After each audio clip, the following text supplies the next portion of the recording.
Tere tulemast kõigile.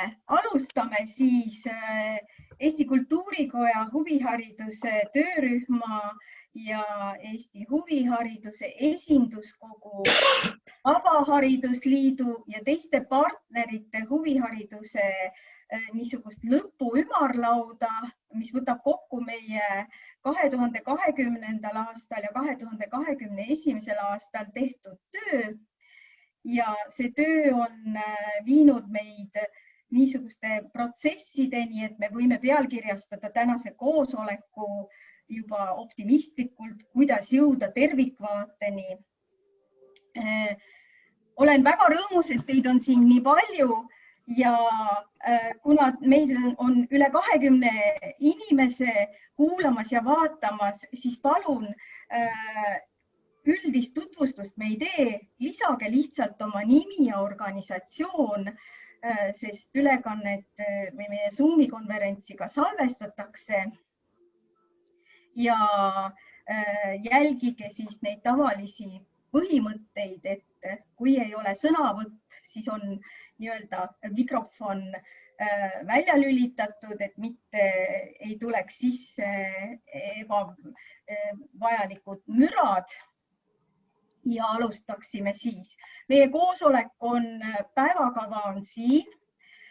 2 tunniga püüame hakkama saada ja see on loomulikult liiga väike aeg, et minna teemades sügavuti, aga see on ka selline kokkuvõttev konverents ja tõsist konverentsi väärib kogu see materjal ja sellega me tegeleme siis, kui selleks on parem aeg, sest kõik need koosolekud ja Zoomi arutelud me tegime koroona tingimustes Zoomi konverentsidega omavahel ja neid oli kokku üle 5 ja tänane päevakava on siis nii, et esimese tunni anname meie huvihariduse ümarlaua partneritega kogutud informatsiooni teile edasi ühisettekandega ja siis on väike paus, sirutuspaus ja teise poole sellest koosolekust sisustavad ministeeriumite ametnikud, kes annavad siis omapoolse ülevaate ja vaate asjale. Ja mul on veel palve, et kuna küsimusteks on aega napilt, siis palun kasutage chatti, kirjutage sinna oma küsimused. Meil on selleks inimene Piret Viirpalu, kes võtab kokku küsimused ja teeb nendest ka väikse ülevaatlikud vastused. Ja alustaksimegi siis, kell on 10.03 minu arvutis, et lähme siis teele selle esimese osaga. Ühisettekannet on. Kellegil on nüüd mikrofon sees, olge nii kenad ja hoolitsege selle eest, et ei tule meil siin muud hääled sisse, mis segaks.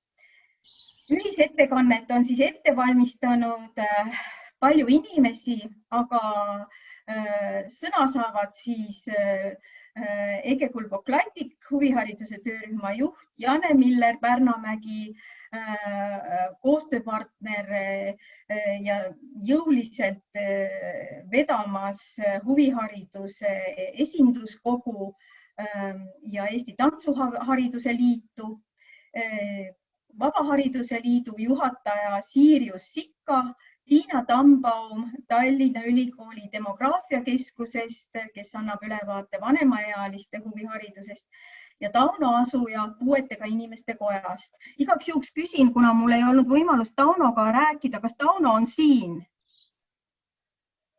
Jaa, Ege, täitsa olemas, tere. Väga tore, väga tore. Siis lähme oma esimese slaidiga teele. Ja põgus sissejuhatus siis, et mis Eesti Kultuurikoja huvihariduse ümarlaua eesmärk on, see ongi aidata kujundada huvihariduse tervikvaadet ja huvihariduse tegevusvälja Eesti ühiskonnas. Ja miks Eesti Kultuurikojas? No loomulikult ikka sellepärast, et me tajume, et huvihariduse kaudu on otsene seos kunstiharrastuste ja kultuuri osaluse kaudu kultuuriline ülekanne toimub mitte ainult tavalise formaalhariduse kaudu, vaid just nimelt oma kultuurilised praktikad kunstivaldkondades anname me edasi põlvkonniti huvihariduse kaudu. Ja selle tõttu kultuurikoda oma algusaastatest saadik huvihariduse teemaga tegelenud jõudumööda, see on olnud kõrval. Kõikides meie konverentsides läbi aastate oleme sellega tegelenud ja süstemaatilisemaks muutus see 2-3 aastat tagasi, kui Eesti huvihariduse töörühma liikmed liitusid rahvusvahelise uurimisrühmaga ENO, see on European Network of Cultural Education Observatories ja me taipasime, et kogu Euroopas on selline liikumine, et seda innovatsiooni ja sellist kultuurilist ja heaolu, et selles on oma roll täita nendel kultuuriharidusel, kunstiharidusel, inseneriharidusel ja et see kõik toimub ka mitteformaalses õppes ja sealt läks meie töö süstemaatilisemaks. Ja 2020. aasta juunis saatis Eesti Kultuurikoda koos partneritega haridus- ja teadusministrile ja Riigikogu kultuurikomisjoni liikmetele avaliku pöördumise, milles juhiti tähelepanu, et Eesti huvihariduse rollid on riiklikult eesmärgistamata ja talendipoliitika kujundamisel vähe kasutatud. Ja sealt edasi juba ministeeriumis algatati protsess, mis on viinud siis Haridus- ja Teadusministeeriumis huvihariduse niisuguse tervikvaate otsingutele ja selles kontekstis ongi siis kogu see eelnevate aastate töö saanud selgema suuna.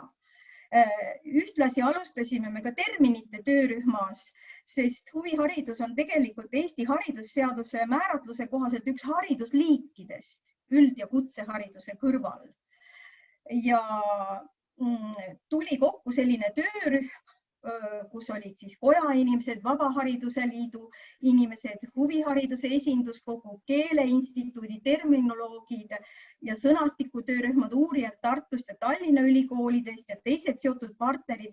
Eesmärgiks on, et korrastada see mõistete tänapäevane kasutus, sest mõisteid on väga palju ringlemas. Me teame huvihariduse, vabahariduse, mitteformaalõppega seotud mõisteid ja need on ajalooliselt Eestis kujunenud institutsionaalsetes võrgustikes sõnad, terminid. Neil on omad mõistete tähendusväljad ja nüüd igal ajastul tuleb need mõisted üle vaadata ja korrastada. Terminid ongi diskursiivsed ja see on see teine suund, millega me tegeleme, et korrastada ka terminid. Ja nüüd me oleme jaotanud, see oleks selline lühike nagu sissejuhatus, millega huvihariduse töörühm on tegelenud. Ja lähme edasi järgmise teemaga, huvipõhise elukaare ülese hariduse mõisted ja seosed teiste valdkondadega ja ma annaksin siis kohe sõna Vabaharidusliidu juhatajale Sirius Sikkale.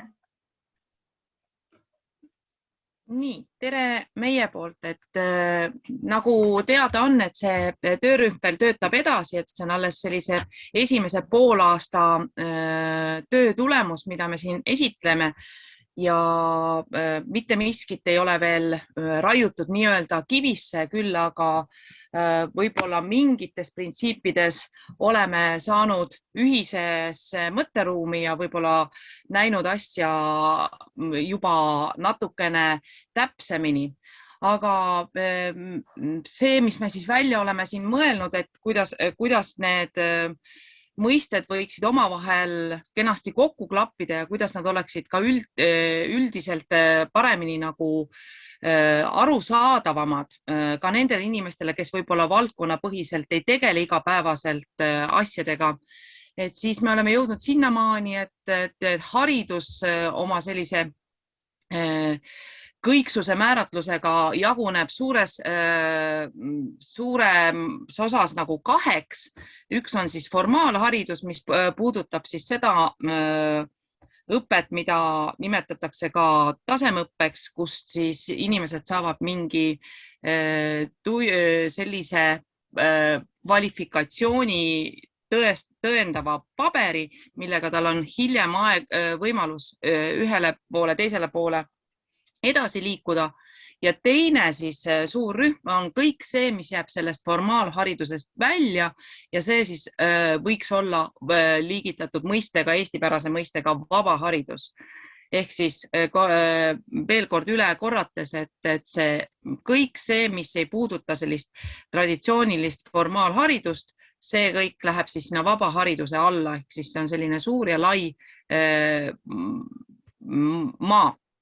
Ja nüüd omakorda see vaba haridus tegelikult jaguneb iseenesest rohkemateks alaliikideks, aga võib-olla selguse mõttes olen ma praegu siia pannud sellele slaidile välja 3 sellist suuremat alaliiki, mida ütleme, et sellise mõistete tasandil võib-olla oleks mõistlik ka meil seal töörühmas ja eks me sellega ka tegeleme, ehk siis leida eestipärased vastsed neile, aga siis see jagunemine toimuks nii, et mitteformaalharidus, huviharidus ja informaalharidus ja tegelikult sinna mitteformaalharidusse, mis siis hõlmab endas igasuguseid koolitusi, kursusi vähemas või suuremas mahus, sinna alla tegelikult liigituks ka töökohapõhine õpe, ehk siis kõik see teadmine, millel on selline eesmärgistatus olemas, millel on olemas plaanijärgne kava, osaliselt see ka võib puududa, aga seal siis ikkagi kogu selle hariduse saamisel on oluline, et teatakse, et konkreetsest kursusest või sellisest õpiampsust osa saamisega saadakse mingi kindel teadmine. Huviharidusest räägib huvihariduse esindaja siin teile natukene pikemalt, seal lähevad samamoodi see liigitus üsna laiaks ja informaalharidus on siis jälle see mõiste, mida võib-olla oleks mõistlik meil eesti keelest kuidagimoodi leida, et eks selles suunas me töötame, aga kõik see, mida siis inimene omandab nii, et ta tegelikult ei teagi, et ta ühest, teisest, kolmandast kogemusest saab targemaks, et ta seda nagu otseselt ei teadvusta.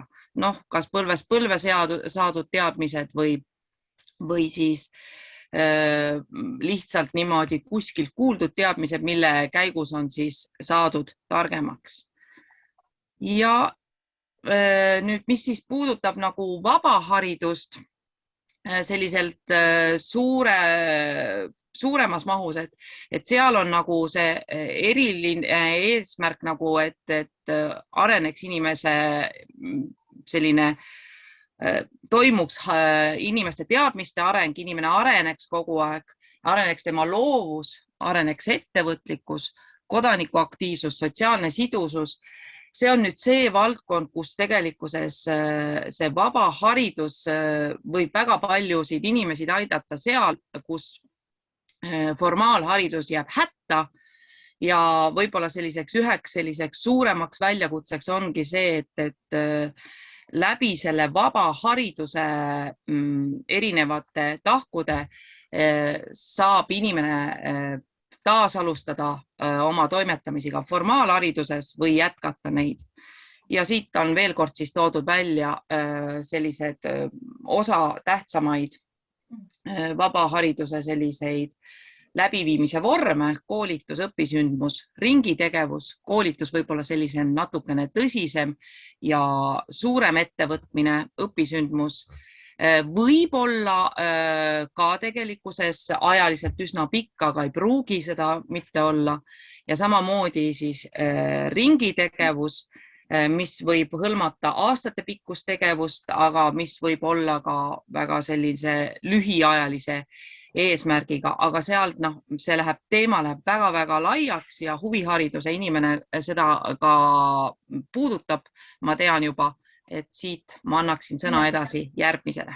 Aitäh, Siirius ja palun Jane Miller-Pärnamägi tutvustab meile huvihariduse kontseptsioone ja ma tahtsingi öelda, et Sirius nüüd ütles, kuidas nemad seda asja näevad ja terminite töörühmas me tegelemegi nende arutlustega, et mis on laiem, mis asetub üksteise alla, kas mitteformaal ja formaal ja siis vabaharidus. Nii et see on üks suuremat sorti arutelu, aga palun, Jane, tutvusta meile oma. Ka huvihariduse katusorganisatsioonide poolt, et ka meie oleme vaeva näinud just sellega, et kuidas see huvihariduse valdkondlik tervikvaade võiks olla ja need mõisted, mis me oleme siis omalt poolt loonud, et natukene tutvustaks siis seda jaotust. Et nii nagu öeldud sai, et need terminid vajavad veel nagu läbirääkimist, aga siis meie nägemusel see valdkond jaguneb huvitegevuseks ja huvihariduseks.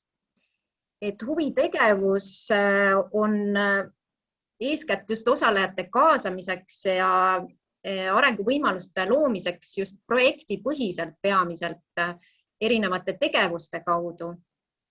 Ja seal on võib-olla rohkem sellised sotsialiseerimise või sellised väga konkreetsed ühe projektipõhised eesmärgid ja viiaksegi läbi tihtipeale kas noortekeskustes või on kuskil kogukondlikes seltsides ja nad ei ole nagu siis pideva kestvusega.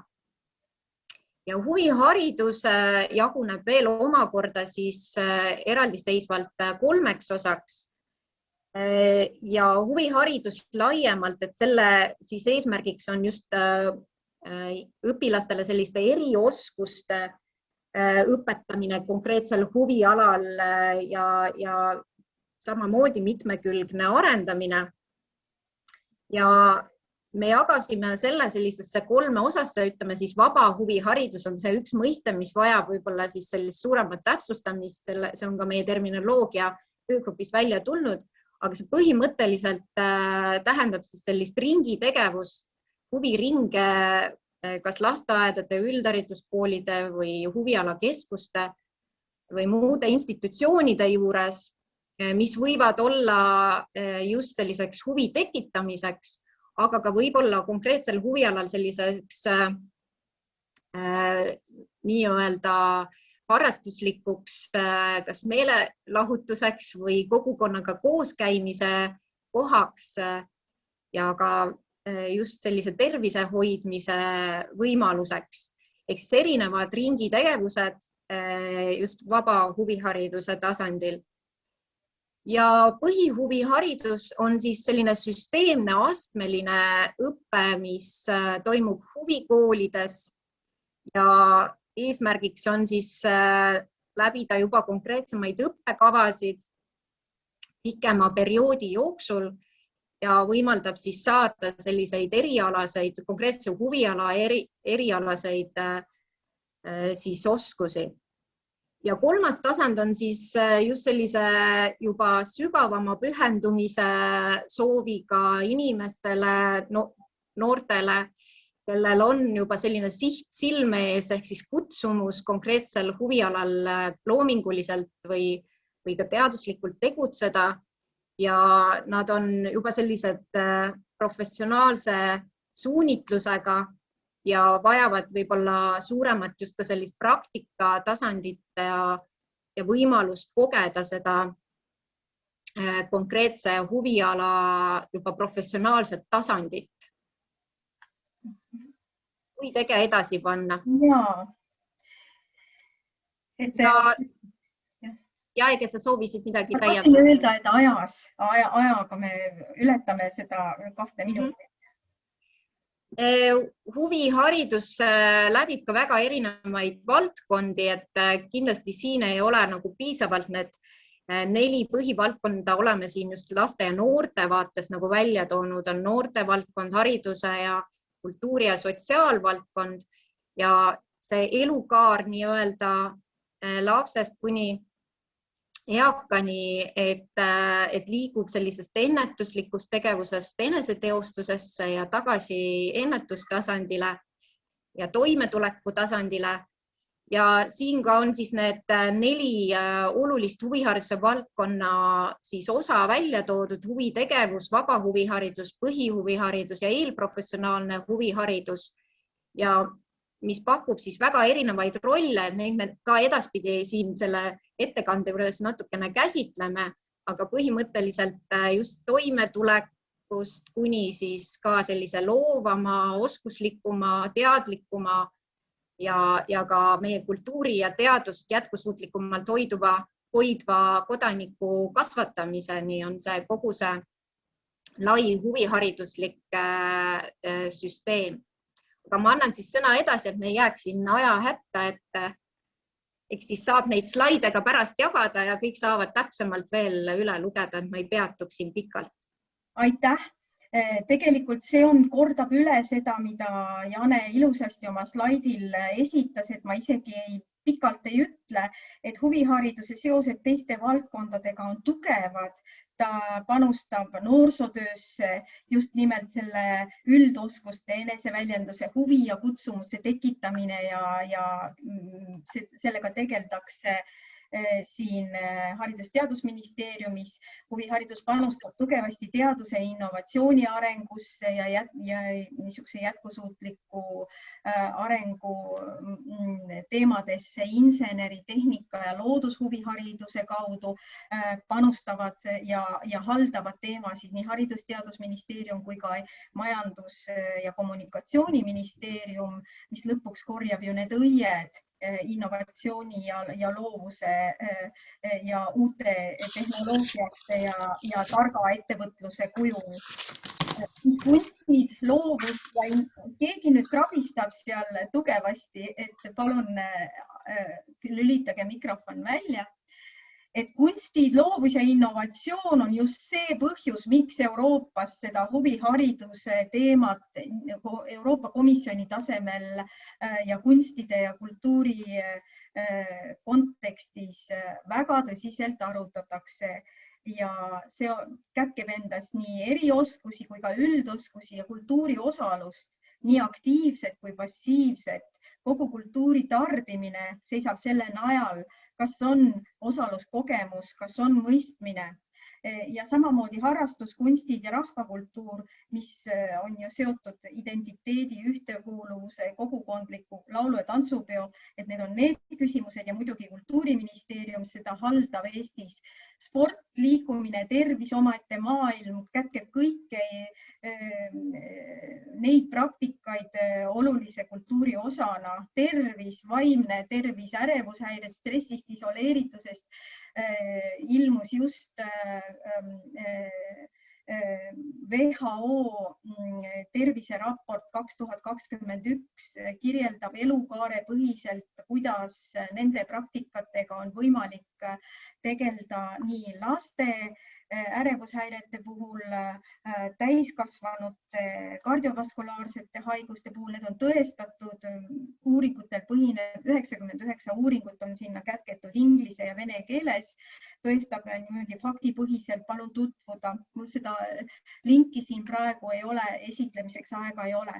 Töö ja karjäärivahetus, Sotsiaalministeeriumi teemad, kõik elukestev enesetäiendus, tööhõive, heaolu ja eneseväljendus, jällegi heaolu arengukava. Läheksin siit kohe edasi 3. teemaga, mis seda juba detailsemalt vaatabki huvihariduse mõju inimesele ja ühiskonnale ja annan siit sõna jällegi Janele. Ja me vaatame seda siis elukaare põhiselt. Alustame lastest ja noortest, Jane. Huvihariduse ümarlauas siis käis väga selline tihe ajurünnak, et siin on nagu väga palju kindlasti ka neid mõtteid, mis siia ühte slaidi ei mahtunud, aga laias plaanis jagunesid siis need mõtted just sellise isikuomaduste, identiteedi ja väärtuste kujundamise osas ja siis oskuste arendamise ja tervise heaolu arendamise osas või toetamise osas. Ja kui võtta esimene jaotus, siis ma tooks lihtsalt mõned põhimärksõnad, et saate ise siit nagu ka juurde lugeda, aga et huviharidus toetab just sellist mitmekülgset arengut, et sealhulgas just sellise üldoskuste, õppimise oskuste osa, mis annab sellise võimekusega, mille iganes huviga edasi tegeleda ja laste tasandi just ka selline kiirem areng. Ja huviharidus toetab väga tugevalt ka just sellist püsivust, kontsentreerumist konkreetsele tegevusele, annab sellist eneseusku ja eneseületamise jõudu. Et seal on väga tugev roll ka sellise sotsiaalsuse arendamisel, et oma nagu kogukonna leidmisel ja sellise empaatia, meeskonnatöö oskuste õppimisel. Ja kindlasti loomulikult ka just see loovuse toetamine, et valmidus ise midagi uut luua ja edasi arendada, aga samas ka olukordadega toime tulla. Ja kindlasti on sama sarnaselt, nagu on täna ka üldhariduskoolides suure fookuse all just selline analüüsioskus ja sidustamine, siis huviharidus seda väga tugevalt toetab, et just seda enesereflektsiooni ja ka seda ümbritseva märkamist, et suureneb see teadlikkus iseendast ja sellest lähtuvalt ka siis seostamine, et mis on minu ümber. Ja oskuste poole pealt, et õpitakse ka väga konkreetselt mingisuguses valdkonnas spetsiifiliselt väga põhjaliku detailsusega mingit meisterlikkust ja osatakse seda siis ka rakendada, et huviharidusel on väga palju õpisündmusi, mis sageli ära unustatakse, et huviharidus pakub ju erinevaid kultuurisündmusi, kus siis kõik need lapsed ja noored saavad väga olulisi kogemusi ja mitte ainult siis kultuuri, vaid ka teaduse valdkonnas. Ja see on kindlasti ettevalmistus ka siis tuleviku elukutseks, et see ei pruugi olla seotud konkreetsega selle huvialaga, aga kogu see kogemuste baas, mida huvihariduses saadakse, see jätkub ka siis kogu karjääri vältel. Ja kindlasti toetab siis just seda heaolu, tõstes seda oma enesehinnangut, suureneb stressitaluvus, teadlikkus oma tugevustes ja annab sellist enesekindlust ja teotahet edasi toimetada. Et see on kindlasti selline mõistlik ja sisukas ajakasutus, mis hoiab ka lapse ja noore eas sellised valed valikud eemal ja toetab füüsilist, vaimset ja sotsiaalset tervist. Ja just selle huviharidusega regulaarsus toetab sellist kohusetunnet ja samas ka sellist ajutreeningut, sest sa tegeled ka väga palju just sellisega meeldejätmise ja äraõppimisega, aga teisest küljest ka ise loomisega ja seostamisega selle juures. Ja kindlasti on vaja just ka lapse ja noore eas just seda tuge ja tunnustust ja sellise eduelamuse pakkumist, et olla julge kodanik. Annan edasi siit sõna. Ja, Sirius, palun. No nii, et mina räägin natukene sellest mõjust täiskasvanud inimesele ja vabahariduse vaatest üleüldiselt. Tegelikult on see mõju, nagu Jane juba seal eespool ütles, et kogu elukaare vältel, et seal nagu seda vahet, et millal sellega siis rohkem kokku puudutud on, et ei oma isegi võib-olla tähtsust, et ta jätab selle inimese sisse selle jälje pikaks ajaks ja suure tõenäosusega kuni siis selleni, millal siis inimene oma elu siin meie hulgas lõpetab. Aga et mis sellised suuremad mõjud nagu täiskasvanud inimestel on, et võimalus taas alustada, jätkata õppimist, seal ei oma tähtsust, et mis vormis ja kus kohas täpselt, vaid ikkagi see, et uute teadmiste najal saab edasi toimetada ja olla siis rohkem toime tulevam siis meie ühiskonnas. Positiivsem minapilt, mis järjest rohkem, eks ju, omab tähtsust meil siin praeguses elus. Enesekindlus, eneseväärtustamine, et samamoodi aeg-ajalt inimesed kaotavad oma selle mina ära ja seal koos selle minaga läheb ka see kindlus minema ja sealt ütleme, et sellest hämarast august välja ronimine on üsna keeruline ja sageli tekitab see sellise olukorra, kus lihtsalt lüüakse käega. Siis uued kontaktid, suhted, et need on ka ütleme, et kui need on kadunud ja tihtipeale nad selle enesekindluse, eneseväärtustamise kaotamisega lähevadki ära, et neid uuesti leida, taas üles sulatada, taas kätte saada seda inimest, et teda üldse kuskile keskkonda uute või uuesti tuua, on ääretult keeruline. Aga samas, kui see esimene samm juba saab astutud, et siis juba läheb lihtsamaks ja sealt lumepalli efektina tegelikult läheb kogu edasine areng paremaks. Tervemini elatud elukaar, vaimne tervis, seal on selles mõttes veel see väga suur mõju, et seda kogu see inimese selline terviklik ja hea olemine mõjutab ju nii lapsi, noori kui ka eakaid, et kui me räägime lihtsalt sellest, vaatame selle täiskasvanu spektrist, et see ja sellel on väga kaugele ulatuvad mõjud, just kui me mõtleme laste ja noorte peale. Erinevate vanusegruppide parem sidusus, vanem laps, sarnane elukaar, et see on täpselt seesama, millest ma just praegu rääkisin, et sellest välja murda, sellest nõiaringist stiilis vaesus sünnitab vaesust ja väga keeruline on sealt nagu saada sellest mustrist jagu ja väga vähesed seda suudavad, aga see on nüüd koht, kus nagu saaks väga oluliselt me kogu seda oma elanikkonda aidata. Ja nüüd elukestva õppe mõju ühiskonnale. Ettevõtjad kindlasti rõõmustavad, kui nad saavad kvalifitseeritumat tööjõudu, et see ei tähenda mitte ainult seda, et ei peaks vaatama seda nüüd eriala spetsiifiliselt, vaid kuna meil pidevalt ju tuleb uusi tehnoloogiaid juurde, et siis see kvalifitseeritus tähendab ka võime õppida juurde, võime adapteeruda selles kiiresti muutuvas ühiskonnas. Toime tuleb inimene, et kui inimene tuleb ise toime, siis on ta kogu ühiskonna heaks selline positiivne nähtus, et me ei pea kulutama oma energiat sellele toime tulevale inimesele, vaid vastupidi, tema annab väärtust meile juurde ja aitab meid. Majanduse arenemine läbi ettevõtluse paranemise, et kui meil on ettevõtjad õnnelikud, sest neil on töötajaid piisavalt toredasti ja kui meil on need samad toime tulevad inimesed, kes siis aitavad seda majandust elavdada, et sealt nagu jällegi see lumepalli efekt läheb käima ja kogu ühiskonna elu muutub järjest paremaks.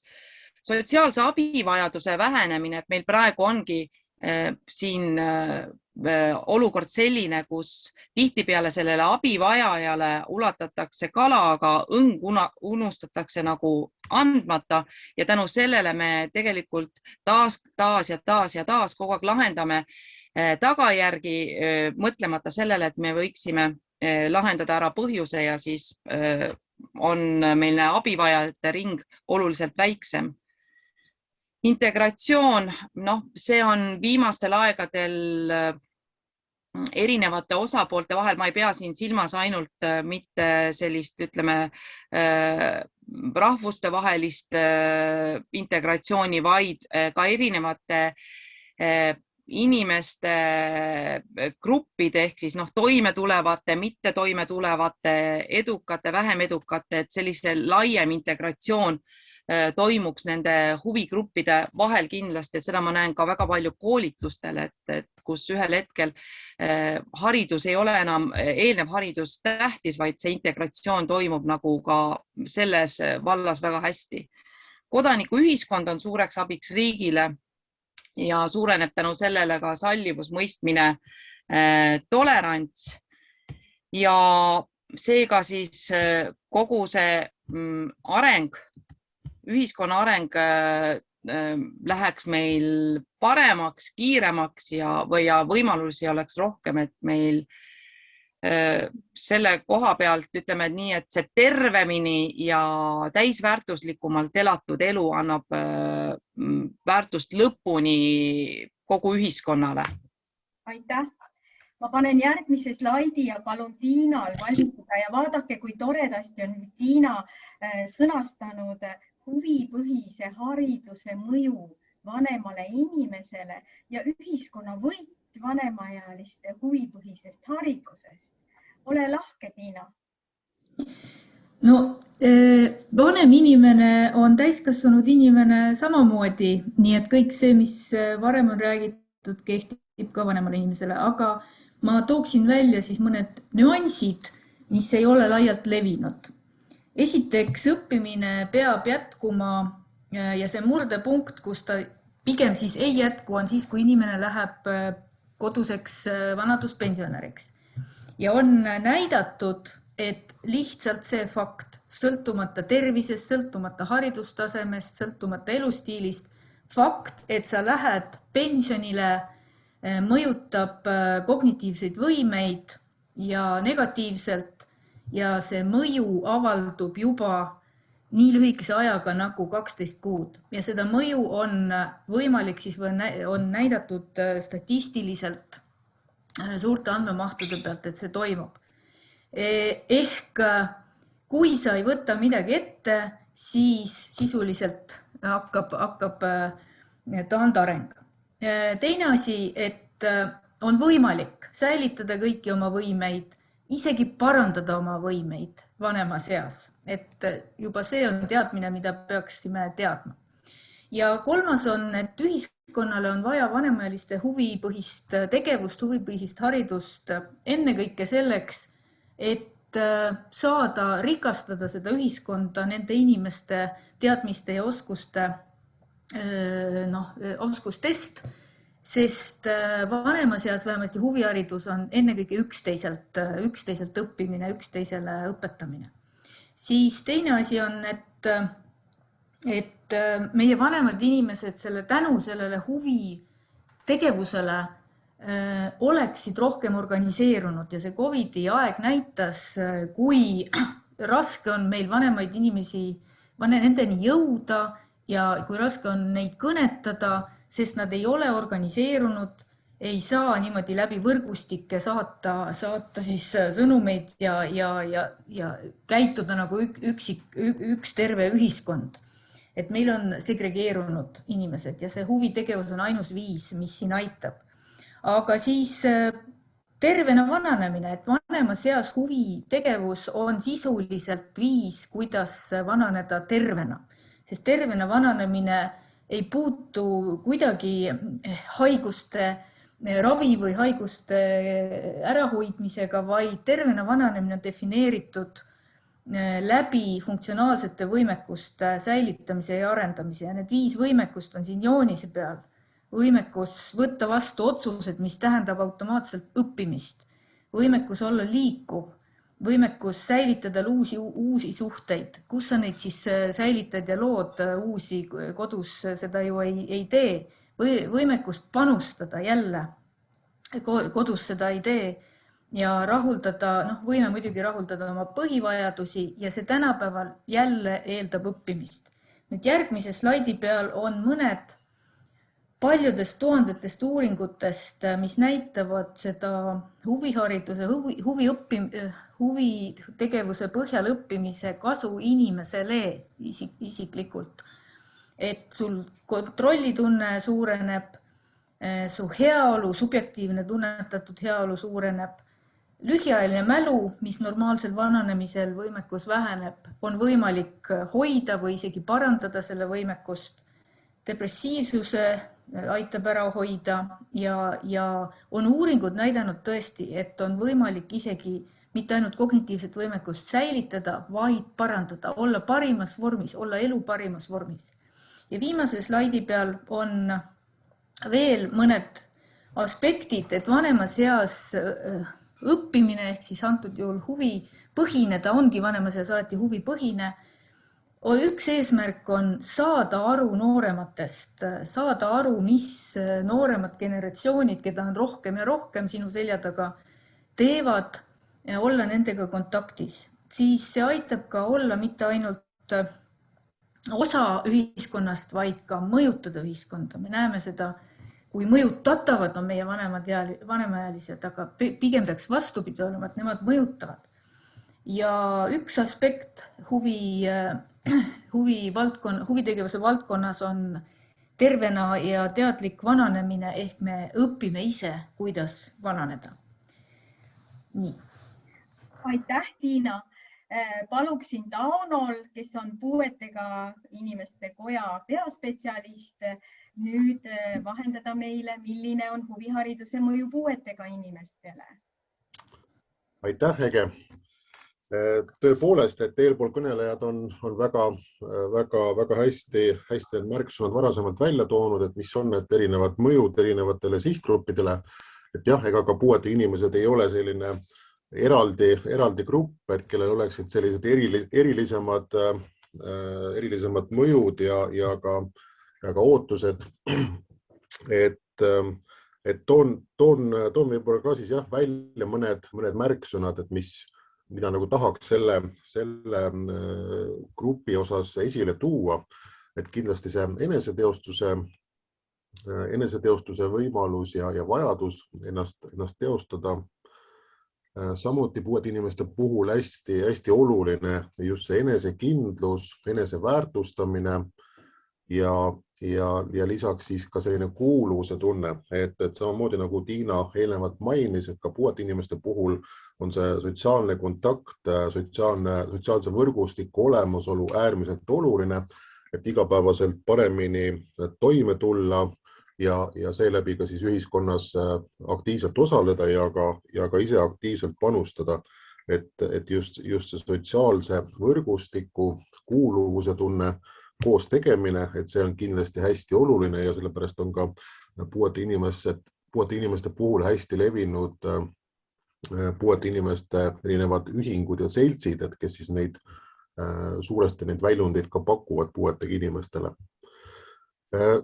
Ja tahaksin ka rõhutada vaimse tervise teemat, et see kindlasti on ka väga oluline aspekt, et arvestades seda, et puuetega inimeste hulka loetakse ka psüühikahäiretega inimesed, kelle puhul teatavasti see osakaal aastatega järjest enam suureneb, et vaimse tervise teemad on meil ka järjest rohkem igapäevaselt nii-öelda pildil, et huviharidus kindlasti aitab siin kaasa sellele, et inimesed oleksid parema vaimse tervisega ja seeläbi ka siis suudaksid paremini osaleda ühiskonna tegevustes.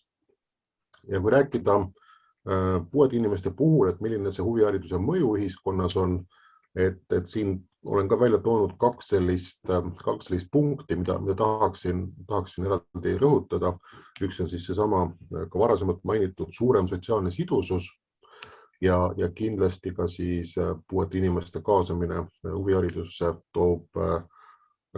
aitab kaasa sellele, et me oleksime rohkem üksteise suhtes sallivamad, mõistaksime igaühe erilisi vajadusi ja sellega seonduvaid aspekte ja seeläbi aitaksime kaasa sellele, et oleksime rohkem üksteise suhtes tolerantsemad. Aitäh! Aitäh!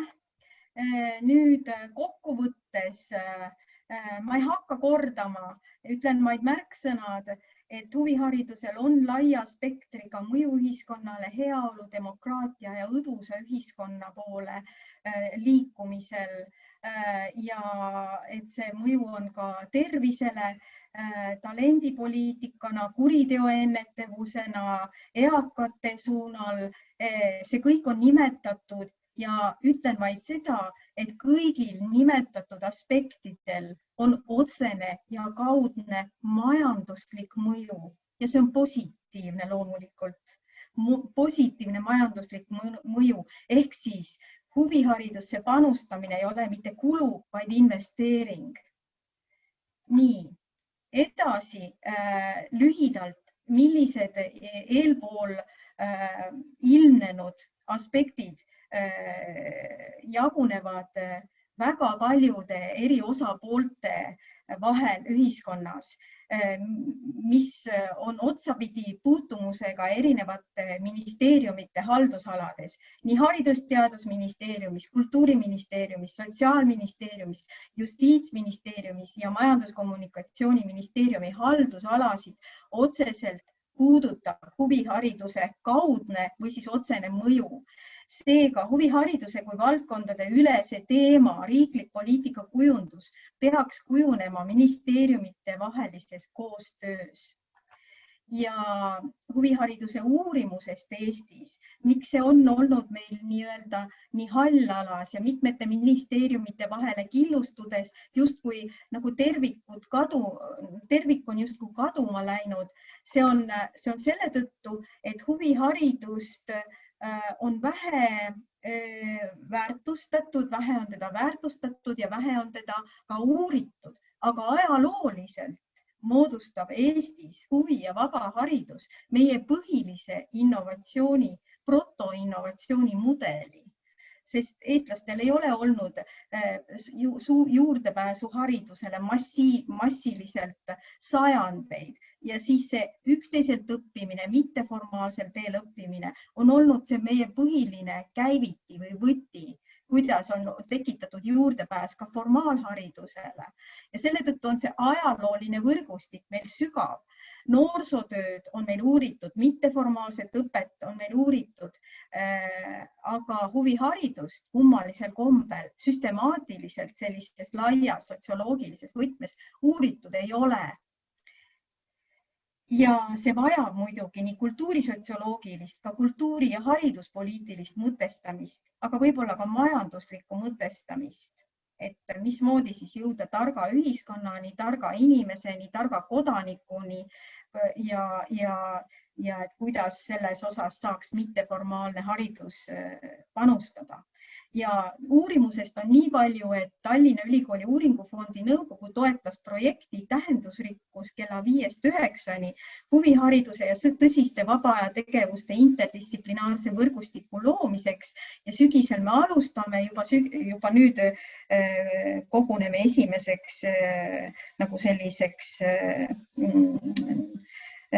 kohtumiseks ja olen rõõmus, et see teema saab ka uurijate poolt suurema tähelepanu, sest vaadake, kui uurijad ei peegelda tagasi, siis on poliitikakujundajatel keeruline mõtestada, samamoodi ka poliitikutel ja ametnikel, et see koostöö, mida me just ENO baasist, ENO võrgustikust oleme õppinud ja mida me siin ka rakendame selles võrgustikus siin täna, et meil on uurijad ühe laua taga, ametnikud ja praktikud ja siis kujuneb tervikvaade, siis me saame aru, kuidas seda riigis võiks arendada. Ja läheme edasi järgmise teema juurde ja see teema on huvihariduse valdkonnas tegutsevate inimeste ootused riigile ja annan kohe sõna laste ja noorte huvihariduse valdkonna ootused riigile. Jane, palun. Huvihariduse ümarlauas siis oli üks päev, kus me keskendusimegi nendele ootustele ja ka praegu siin seda ettekannet kuulates võib öelda, et huvihariduse kättesaadavus lastele ja noortele peaks olema nende põhiõigus, et iga laps ja noor peaks saama tegelemata talle huvitava alaga. Ja täna on erinevates kohalikes omavalitsustes need võimalused väga erinevad, mis on loodud, mis tekitab sellist segadust ja ka jätkusuutlikkuse probleeme. Ja üks selline probleemkoht selles samas on ka just sellist eriti tuge vajavad noored, kes on majanduslikult vähem kindlustatud või siis on erivajadusega. Ehk siis siin on ka küsimus selles, et millised on need tugisüsteemid, et kuidas need lapsed jõuaksid siis huvihariduse pakkujateni. Et siin on võib-olla isegi küsimus ei ole nii palju selles rahastamises, vaid ka selles üle-eestilises nagu süsteemi loomises. Et kas kooli huvijuhid või kes saavad nagu suunata või kuidas neid kokkuviimisi korraldada. Ja huvihariduse õpetajate järjepidev koolitus on täna kindlasti ühe sellise suure küsimuse all, et 2005. aastast on tegelikult huvihariduse valdkond rääkinud vajadusest huvihariduse õpetaja kutsesüsteemi järele, mis toetaks seda, et oleks järelkasv olemas ja ka see kvaliteet siis nende huvihariduse pakkujate poolt. Ja sellega koos käib ka just see probleemkoht, et täna huvihariduse õpetajate väärtustamine on jäänud täiesti tahaplaanile just ka nende nii-öelda sotsiaalsete garantiide tagamise ja palgasüsteemide toetamise mõttes, et on teatud valdkonnad, mis on eelisseisus, et täna nagu spordi, aga täna laulu- ja tantsupeo protsessis osalevad juhendajad on riigi poolt toetatud läbi Kultuuriministeeriumi, kuid ülejäänud valdkonnad on väga ebakindlates vetes praegu. Ege, vajuta edasi, palun. Ja kindlasti olekski vaja nagu läbi mõelda nii see toetussüsteem, nii KOV-ide ülesed, mis on see kättesaadavuse küsimus, aga siis ka just see, et kuidas kõikidel nendel huvihariduse tasanditel, ka nendel noortel peavad olema võimalused, kes soovivad rohkem pühenduda konkreetsele huvialale ja kelle kutsumus on konkreetsel huvialal jätkata. Et eelprofessionaalne tasand täna on meil täiesti valdkonnast nii-öelda puudu. Et sellega on väga vähe tegeletud just nende andekate noorte poolega ka. Ja teadvustada on vaja just ka selle mitteformaalse ja formaalse hariduse lõimumise võimalusi ja mulle tundub, et ka siin on see küsimus, et seda lõimumist, et mõtestatakse väga erinevalt ja see vajaks kindlasti väga selget sihti ja üldhariduskooli juhtide ja huvikooli juhtide ühiseid arutelusid ja läbirääkimisi. Aitäh! Paluksin, nüüd on meil 10.51 on aega ja me peame kõigile sõna jätma. Sirius, sinu valdkonnas tegutsevate inimeste ootused riigile? Proovin rääkida hästi lühidalt, aga võib-olla sellise kõige suurem ootus on, et selle teemavaldkonna kui väga olulise valdkonna mõistmine ja sealt siis riigi poolt võimaluste nägemine. Et nagu ma juba eelnevalt ütlesin, et näha selles, et on mõistlik anda inimestele õng ja peale seda siis nad suudavad ise toime juba tulla. Planeerimine ja eesmärgid, et kui me jõuame sinnamaani jälle samamoodi, et kohalikes omavalitsustes näiteks ei ole väga paljudel arengukavas üldse mitte ühtegi sõna täiskasvanu hariduse kohta, et ka need võiksid sinna jõuda, et alates omavalitsustest riik on juba tegelikult seal esimesed sammud astunud. Nüüd kolmas on jätkusuutlikkus, et meil on kuidagi see asi jäänud kogu aeg projektipõhiseks, et me teeme midagi ära ja edasi ei tea midagi ja tänu sellele on tera siit teine sealt, et kogu see valdkond kipub ka laiali valguma ja tänu sellele, et ei ole neid planeerimisi ja eesmärke. Nagu Jane siit välja tõi juba, et võrdsed võimalused sõltumatu elukohast ehk siis see peaks olema juba ka riiklikul tasandil nagu üle vaadatud, et meil on praegu Eestis näiteks, ma võin tuua lihtsa näite, väga palju kohti selliseid, kus viimane buss kodu kohta läheb kell 3 päeval. Ilmselgelt inimesel ei ole võimalik isegi mitte, rääkimata tööl käimisest, tal ei ole võimalik kuskil ka mingites muudes ringides või koolitustel oma teadmisi omandada, suurendada. Ja koostöö ja veel kord koostöö kõik võimalike erinevate organisatsioonide vahel, sest et see on minu meelest ja ma arvan meie selle töögrupi meelest edu võti. Nii, aitäh. Vanemaealiste ootused riigile? Ja kõigepealt esimene samm näha vanemaealisi eraldiseisvana puuetega inimestest, et praegustes kohalike omavalitsuse arengukavades, kui üldse, siis on nad puuetega inimestega ühel real. Teine on, et vanemaealiste huvipõhine haridus peaks olema mitte sotsiaaltöö valdkond, kus ta praegu on. Ja kuna ta seal sotsiaaltöö valdkonnas ei tegele silmnähtavate probleemidega, siis on teda ka väga kerge sealt maha kustutada kui mittevajalik. Ta on haridusvaldkond või siis nagu siin eespool öeldud horisontaalne valdkond. Võrgustumine on samamoodi, just tutvustasime selles valdkonnas, kes töötavad, kes pakuvad seda huvipõhist haridust vanemaealistele, 7% ainult ütleb, et ta on võrgustunud ja pooled ei tea, mis teises maakonnas toimub, pooled. Ehk üksteiselt ametipõhist, üksteiselt õppimist ei ole. Siis nüüd edasi, kui nüüd teha arengukavasid, siis peaks sinna sisse kirjutama eesmärgi, et eesmärk on sotsiaalne muutus. Eesmärk ei ole mingi status quo või emotsionaalse rõõmu pakkumine, vaid ka mingisugune sotsiaalse muutuse tekitamine. No näiteks digipädevustes peaks liikuma ka sammu edasi, mitte lihtsalt olema paigal ehk samm tagasi.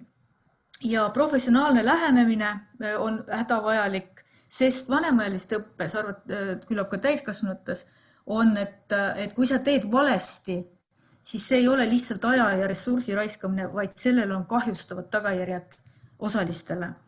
Ja ennetus, pensioneerumisel näiteks tugi või siis üksilduse depressiooni ennetamine. Ja lõpuks jõuab see ettepanek ikkagi selle sama kutsesüsteemini, et vaja oleks siin samamoodi kutsesüsteemi ja täiendusõpet ja formaalõpet ja tasu. Õige. Aitäh. Palun, Tauno, puuetega inimeste huvihariduse valdkonna ootused riigile. Ja aitäh, Ege. Et omalt poolt ka siis püüan kiiresti kokku võtta siis 4 sellist peamist ootust ja väljakutset, mis siis puuetega inimeste valdkonnas on seotud huvihariduse teemaga, et esimene punkt ligipääsetavuse teema, et see hõlmab endast nii keskkonna ligipääsetavust, olgu ta siis näiteks hooned, kus huviharidus toimub, et need oleksid ligipääsetavad näiteks liikumispuuetega inimestele, et seal oleks võimalik hoonesse siseneda, hoonetes korruste vahel liikuda ja nii edasi. Aga teiselt poolt kindlasti ka ligipääsetavus selles võtmes, et mil määral on siis huvihariduse valdkonnas jagatav info ja materjalid siis ligipääsetavad erinevatele puudeliikide esindajatele, olgu nad siis nägemispuudega, kuulmispuudega, intellektipuudega ja nii edasi. Teine selline suurem teema siis tugiteenuste kättesaadavus, et vajadus piisavalt siis tagada erinevaid tugiteenuseid, et puuetega inimesed saaksid osaleda huvihariduses. See puudutab näiteks siis erinevaid valdkondi, ka alates näiteks sotsiaaltranspordist, et kuidas inimene pääseb üldse kodust välja, kuidas ta jõuab huvihariduses osalemisse väljaspool kodu. Lisaks siis ka näiteks vajadus kaasata isiklikku abistajat, tugiisikut teatud puuteliikide puhul, kurtide inimeste puhul näiteks viipekeeletõlgi kasutamise võimalus, et sageli puuetega inimesed hetkel maadlevad sellega, et kui need teenuseid ka on saada, et siis need teenused on üsna piiratud mahus kättesaadavad ja sageli inimesed peavad tegema valikud, et milliste tegevuste puhul nad neid teenuseid kasutavad ja milliste puhul nad peavad siis tegema selliseid karme valikuid ja teatud tegevustest loobuma. Kolmas selline suur väljakutse on siis erinevad sellised hoiakuid, eelarvamused ja ka ebakindlused, mis siis puuetega inimestega kaasas käivad või puuetega inimeste suunas, et ühelt poolt siis nii juhendajate sellised madal teadlikkus ja ka võib-olla stereotüübid ja sellised hoiakud ja eelarvamused puuetega inimeste suhtes. Ja teiselt poolt siis ka teiste huvihariduses näiteks gruppides osalejate poolt selline vajadus olla ikkagi mõistvad ja toetavad kõigi osalejate suhtes. Et siin on küsimus siis selles, et kuidas ikkagi luua siis kõikidele osalejatele huvihariduses selline turvaline ja ja arendav keskkond. Viimane punkt puudutab siis metoodilist lähenemist, et siin on teemaks eeskätt just juhendajate selline valmisolek ja teadlikkus erinevatest meetoditest, võtetest, et kuidas siis paremini kaasata erinevaid puudeliike tegevustesse, et just juhendaja selline ettevalmistus on ikkagi põhiline õnnestumise eeldus, et puuet inimesed saaksid olla edukalt kaasatud osalemaks huvihariduses. Et siin kindlasti me näeme, et siin oleks vaja selliseid täiendavaid koolitusi, olgu nad siis sellised eripedagoogika suunalised või ka lihtsamad sellised suhtluskoolitused, et kuidas siis toime tulla erinevate puudeliikide esindajatega, et millised on need peamised sellised lihtsad soovitused, et kuidas nendega suhelda, nende eripäradega arvestada igapäevaselt. Ja kindlasti ka siis vajadus kas kohandada õppematerjale, vajadus kohandada õppeprotsessi, leidmaks sobivad abivahendid, et kõigi osalejate vajadused siis oleksid toetatud. Ja kindlasti on ka siin küsimus täiendava personali vajaduse järgi, et keda siis teatud puuteliikide puhul oleks vaja täiendavalt kaasata, et nad saaksid osaleda huvihariduses teistega võrdsetel alustel. Aitäh!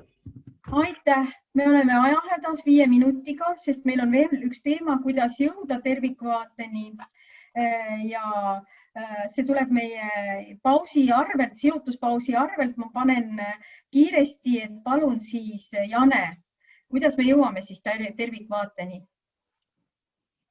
Siin ma arvan, et me ei peaks pikemalt peatuma jääma, et siin on nagu läbivalt see välja öeldud, et vajame terviksüsteemi, mis läbi kõikide huvihariduse tasandid oleks läbi mõeldud ja kõiki sihtgruppe arvestades ja olenemata siis ka nendest huvidest, võimetest, pühendumise soovist ja andekusest, et võib siit edasi minna. Aitäh! Ja palun veel.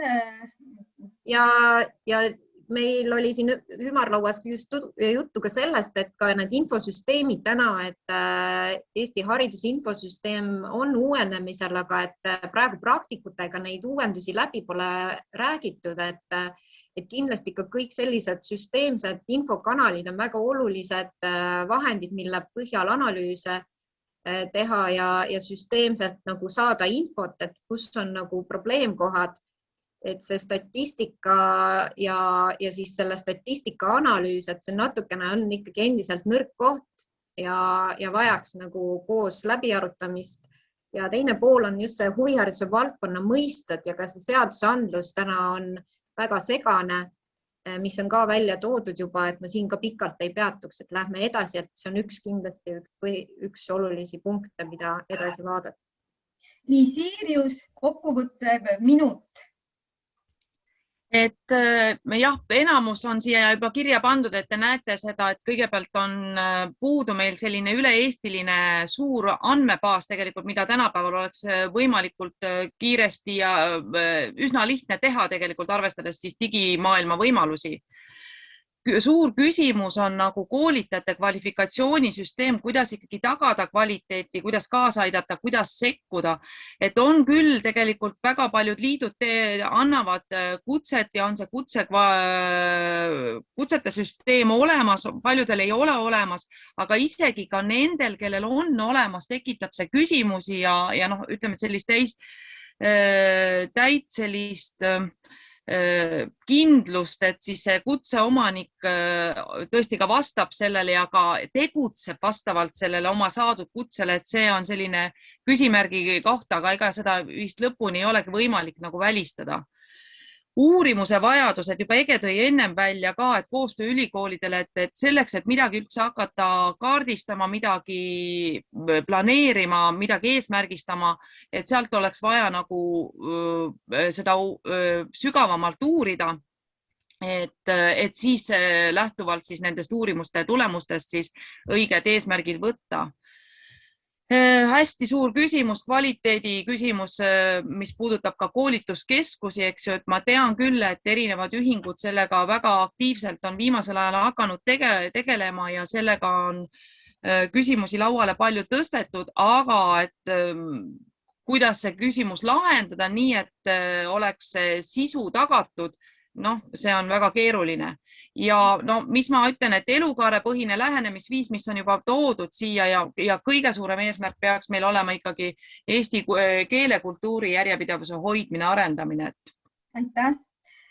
Tänan! Kas Piret Viirpalu annaks meile ülevaate chatis olnud küsimustest ja võtaks minuti jooksul kokku selle niisuguse soovi korral? Kas Piret?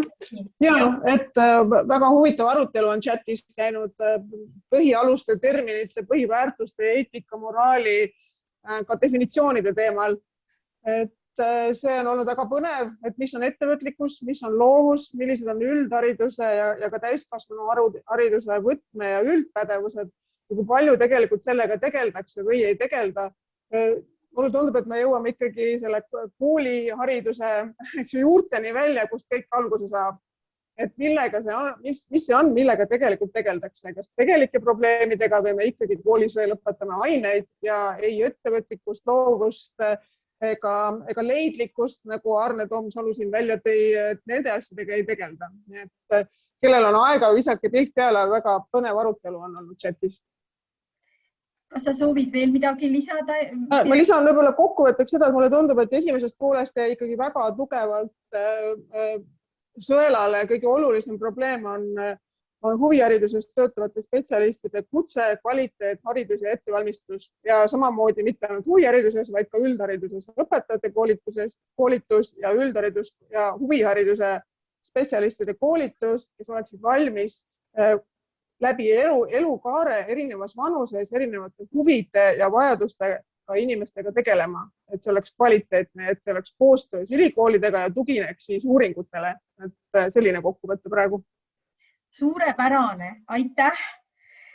Kell on 11.06 ja 11.05 pidi algama meil elukaare ülese huvihariduse kontseptsiooni lähtekohtade tutvustamine Merlin Tatriku sõnavõtuga ja ma arvan, et me lähemegi edasi.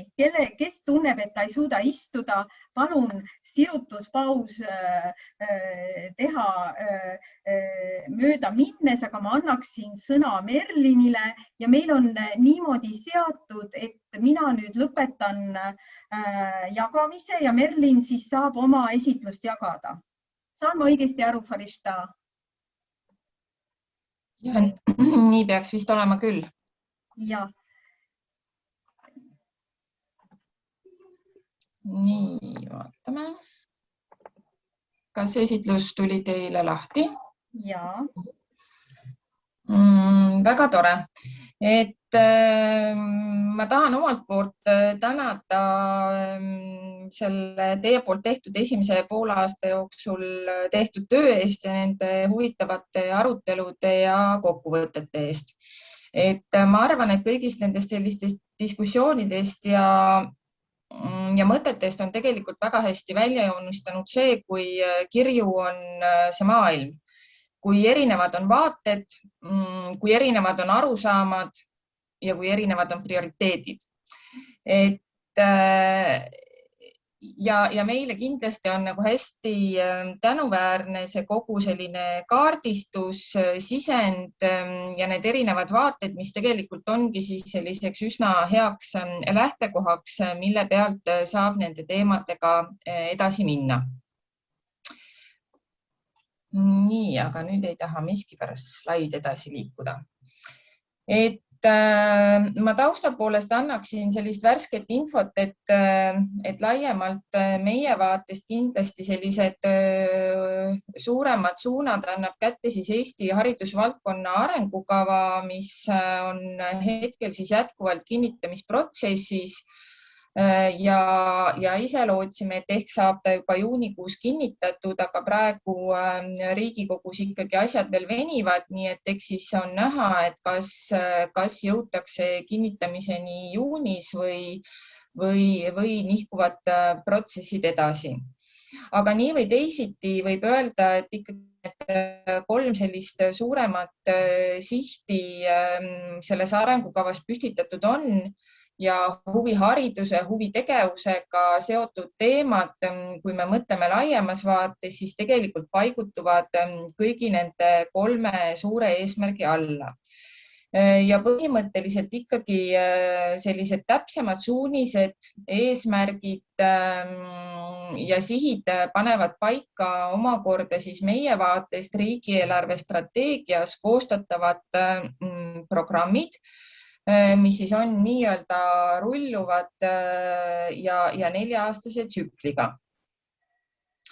Ja kui vaadata nagu kogu seda sellist elukaare ülest lähenemist, siis ma pean möönma, et teatud teemad on meil nendest komponentidest nii-öelda olemas ja eesmärgistatud ja kindlasti on siis ka paralleelselt neid teemasid, millest nii-öelda siis arengukavadest võib-olla selliseid selgeid numbrilisi eesmärke ei ole võimalik leida.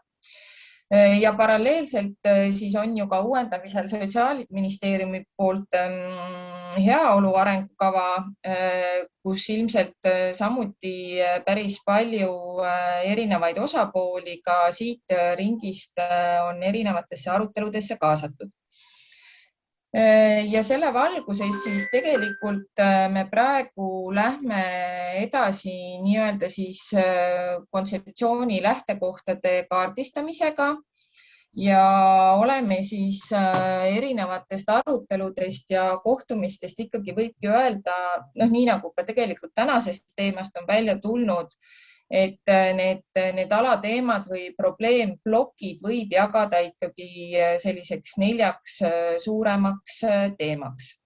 Et üks on siis seotud kahtlemata terminoloogia teemaga, mis ka täna välja joonistus ja aruteludes on välja joonistunud, et üksjagu palju ikkagi segadust on selles osas, et kas ja mis on mille katustermin ja mis on mille nii-öelda komponent. Ja tahame me või mitte, siis kõik see on nii või teisiti.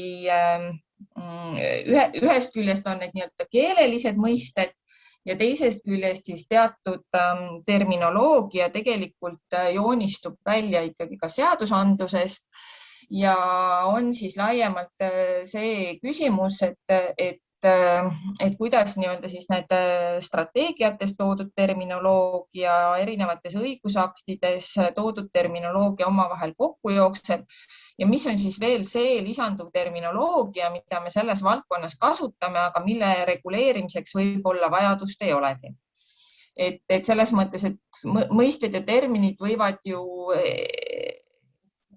ju ka olla sisustatud selles mõttes, et nad ei ole reguleeritud siis kuskil nii-öelda juriidilises raamistikus. Siis teine plokk, millega tuleb edasi minna, on kindlasti siis nii-öelda see kutsesüsteemi temaatika ja arenguvõimaluste temaatika. Siis seires tõepoolest on nii, et ka siin vajab laiemalt ülevaatamist siis see, et tegelikult meil on teatud teemades andmestik olemas. Lihtsalt kui me vaatame ka näiteks haridussilma, kus kuvadena on haridusvaldkonna statistikat, siis siin kindlasti on nagu see mõttekoht ja arendusvõimaluste koht, et kuidas ka juba olemasolevat statistikat, mida kogutakse, paremini kuvada ja kommunikeerida. Ja kindlasti siis elukaareüleses vaates tõepoolest vajab laiemalt nagu kaardistamist siis see, et missugused on tervikuna rahastamisskeemid, kus on nii-öelda hallid alad ja mis on katmata ja kas need peaksid siis olema kaetud või mitte. Et ma tegelikult nende plokkide juures eelmisel slaidil juba tegelikult need teemad ära rääkisin ja tahtsingi tegelikult siit pealt edasi siis minna sedapidi, et me kahtlemata võtame siit kaasa teie töörühmadest nii-öelda selle sisendi, mis terminoloogiliselt on erinevatest vaadetest kujunenud aga selle baasilt nii-öelda paneme siis kokku seda suurt pilti, vaatame, kuidas see joonistub tegelikult võrdluses strateegiadokumentidest, õigusaktidest ja selle pealt kindlasti tuleb siis nii-öelda teha erinevate osapooltega laiemalt arutelusid, kaasates siis nendesse aruteludesse nii teisi asjakohaseid ministeeriume, kohalike omavalitsuste esindajaid kui ka siis huvihariduse ja huvitegevuse esindajaid, sealhulgas tegelikult ka ju koole, kus osa huvitegevusest toimub. Ja plaanis ongi siis selliselt, et nende 4 suurema ploki lõikes me koondame siis nii-öelda infot ja seda tervikpilti. Selle baasilt hakkame nii-öelda teemade lõikes siis paluma kindlasti ka sisendit partneritelt ja selle pealt siis peaks nii-öelda siis see võiks toimuda kõik siis 2021 teises poolaastas. Ja selle pealt saaks siis nii-öelda siis koostada ka sellise kontseptsiooni, et kas ja kuhu me tegelikult siis pikemas perspektiivis liikuda tahaksime. Ja paralleelselt meil on siis käimas ka täiskasvanute koolituse seaduse muutmise protsess, mis on olnud praegu siis väljatöötamiskavatsuse faasis, on olnud kooskõlastamisel. Praegu oleme tagasisidet saanud märtsis-aprillis ja kohtunud erinevate partneritega ja ka seal nii-öelda siis täiskasvanute koolituse seaduse muutmise valguses on meil arutelud augustis ja septembris plaanis. Ja noorte poole pealt arengutest saab mind täiendada kindlasti Riin Tamm, kes on meil ka siin osalejate ringis täna olemas.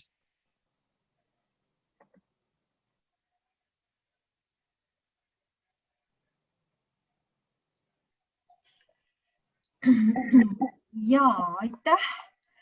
Väga täpne. Kas Riin Tamm tahab kohe midagi lisada, midagi olulist, mis Merlinil jäi mainimata?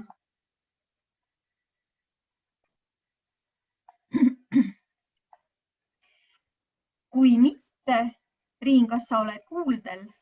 Jaa, vabandust. Ma olen kuuldel küll, aga ei, ma arvan, et Merlini ettekande andis väga hea suure pildi, et me kindlasti tegutseme väga koostöiselt ja võib-olla kui hiljem on küsimusi, siis vastan. Selge, aga siis ma palun Sotsiaalministeeriumi vaade huvihariduse mõjud tervisele ja heaolule ja palun teie esitlus ja tutvustage ennast, kes meile ettekande teeb, sest minul on 3 nime kirjas. Kas on Heli Laarman, Triin Täht või Kätlin Mikiver või kõik koos, sest nad on erinevatest alavaldkondadest sealt. No, tervist, tere. Kas te näete meie slaidi esitlust? Näeme. Ta on natuke väike, et kui te, kas see full screen? Nii on parem. Tere, meie oleme täna siin kahekesi. Mina olen Triinu Täht ja minu kõrval on Kätlin Mikiver. Me oleme mõlemad rahvatervise osakonnast. Minu valdkond on pigem erinevate riskikäitumise ennetus ja Kätlin Mikiver on meil vastutav vaimse tervise valdkonna ja selle rohelise raamatu eest ja neist asjust me täna räägimegi. Ja teema või nii-öelda dokument, millele mina tahaksin väga tähelepanu pöörata, on siis suhteliselt uus asi igasuguse riskikäitumise ennetamise maailmas siin Eestis. Et mis on juhtunud või mis on tehtud, on see, et erinevad ennetus, siis arengukavad, komisjonid on püütud koondada ühtsesse töövoogu. et mida varasemalt on siis tehtud erinevad, ka kohati ka omavahel kattuvad seltskonnad on teinud kas siis alkoholiennetuses, narkoennetuses või väärkohtlemise ennetuses.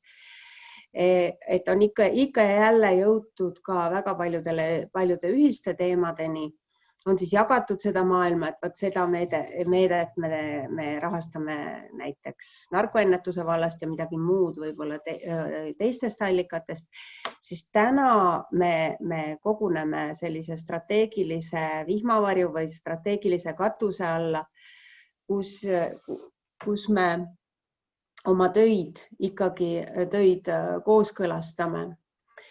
Ehk siis meil on täna juba valitsuse tasandil kokku lepitud valdkonnaülese ennetuse põhimõtted, mis siis käsitlevad alkoholi, narko, vägivalla ja riskikäitumise ennetuse erinevaid põhimõtteid.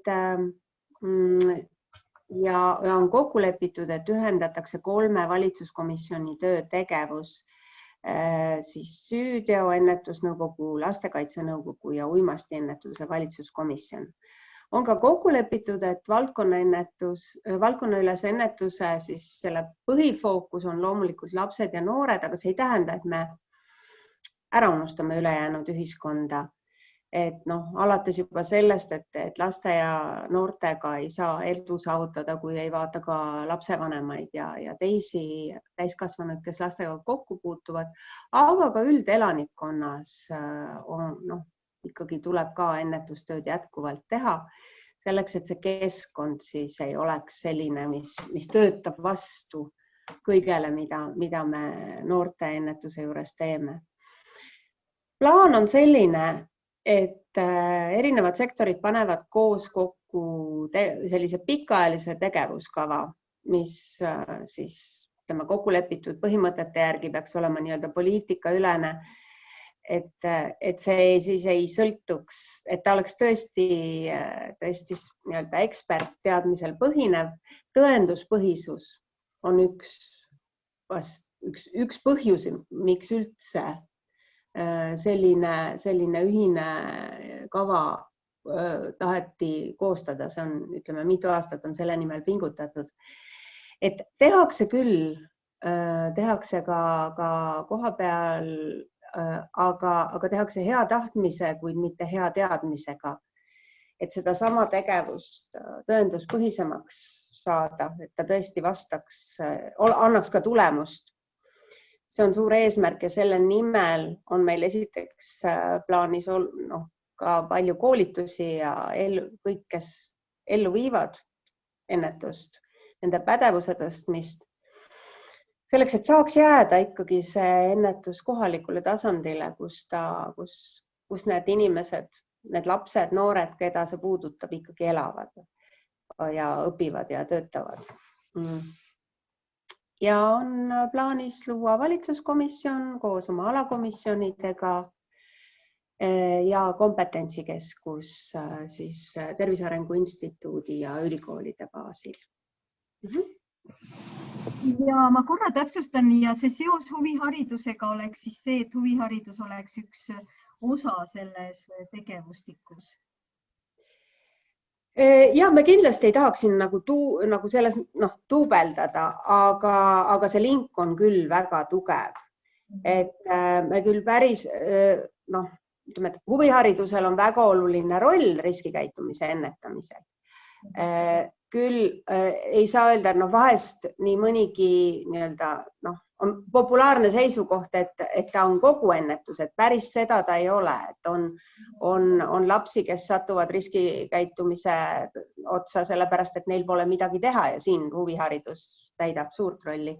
On teisi, kellel on mingid mured, need tuleb ka ikkagi lahendada, aga samas jah, see link on väga tugev, et kõige parem on nagu see Islandi programmi näide, kus siis jalgpalli või üleüldse spordi ja huviharidusega täideti ära see aeg, kui võeti see riskikäitumisega aja täitmise võimalus ära, siis täideti see spordi ja huviharidusega.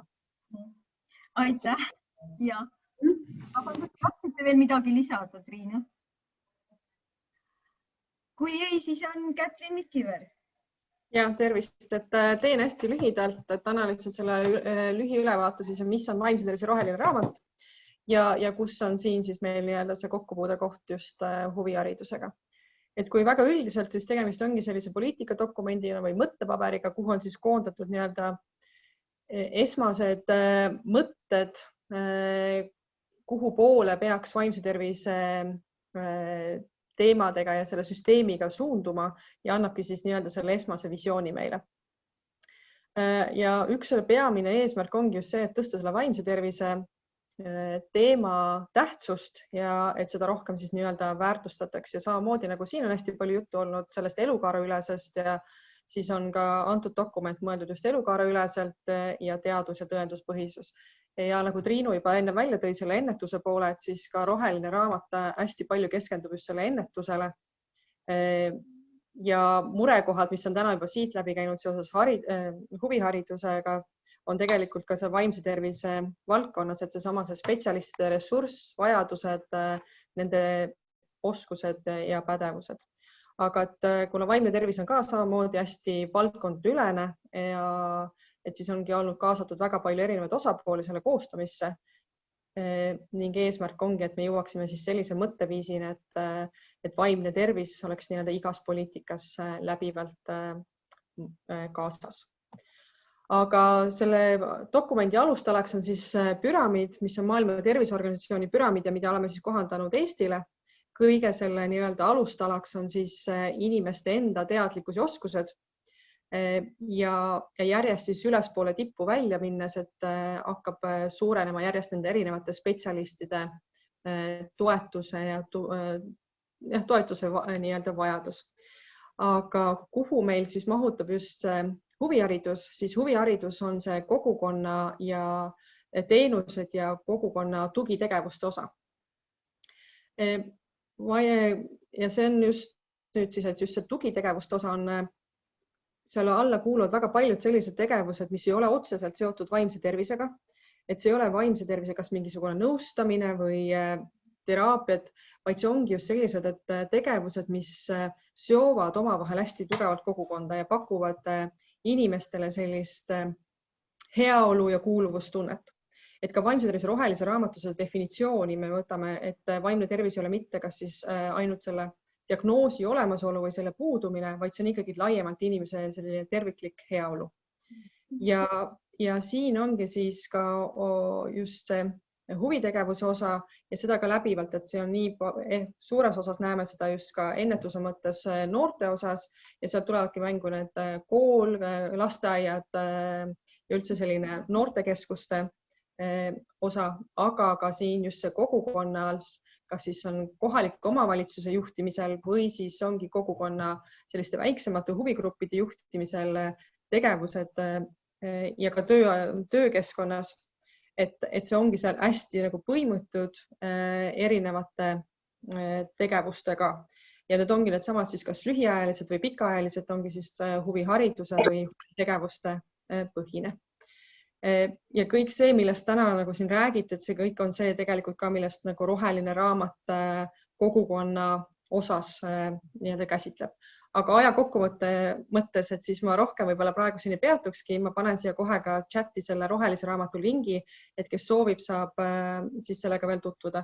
Ja lisan siis juurde, et Sotsiaalministeeriumis on siis käimas ka heaolu arengukava, uue arengukava koostamine, aga see protsess on suhteliselt alguses ja praegu me selle kohta nagu ülevaadet hetkel andma ei hakkaks, aga siin on kindlasti see koht, et kus saate veel ühendust võtta Sotsiaalministeeriumiga ja siis teha sellest võib-olla eraldi kohtumine nende inimestega, kes siis seda protsessi veavad. Aitäh! Aitäh! Me kindlasti teeme seda. Me oleme käinud ka Signe Riisalo juures ja ministri juures ja kes meid tõesti ka edasi suunas. Rait Kuuse, ma ei tea, ei saanud täna osaleda, aga ma usun, et huviharidus on seal heaolu arengukavas, peaks kindlasti, et seal on need sillakohad väga kindlasti olemas. ma paluksin nüüd Kultuuriministeeriumi ettekannet esitama Asta Trummeli ja Kaarel Nestori, et nii-öelda lava on teie, oleme kuulamas. Tervist, kas ettekannet on näha? Ja, väga hästi. Aitäh, Kaarel. Tere! Kõigepealt ma pean ütlema muidugi tänusõnad, et selline ümarlaud või arutelu on üles võetud ja kultuurikoja poolt eest veetud. Ja teine mõte, mis mul siin kohe tekkis kolleege teistest ministeeriumitest kuulates, et mulle tundub, et vist on pikemas plaanis mõtet mõelda ühe suure ministeeriumi peale, mis tegeleb horisontaalsete teemadega, mitte niivõrd meie harjunud silotornidega.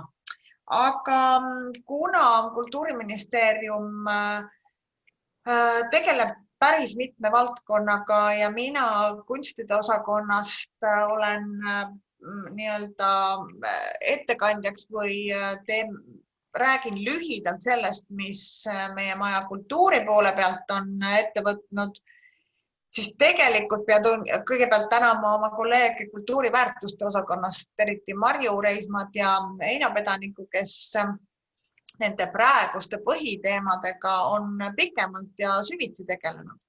Ehk et meil on siis justkui mis on ees ootamas, me ootame nii-öelda hingevärinal, et kuidas läheb meie kultuuriranitsa rahastul, mis on küll Vabariigi Valitsuse tööplaanis, aga hetkel ei ole leidnud nii-öelda rahalist toetust riigieelarvest, aga me unistamist ei lõpeta ja lootust ei kaota.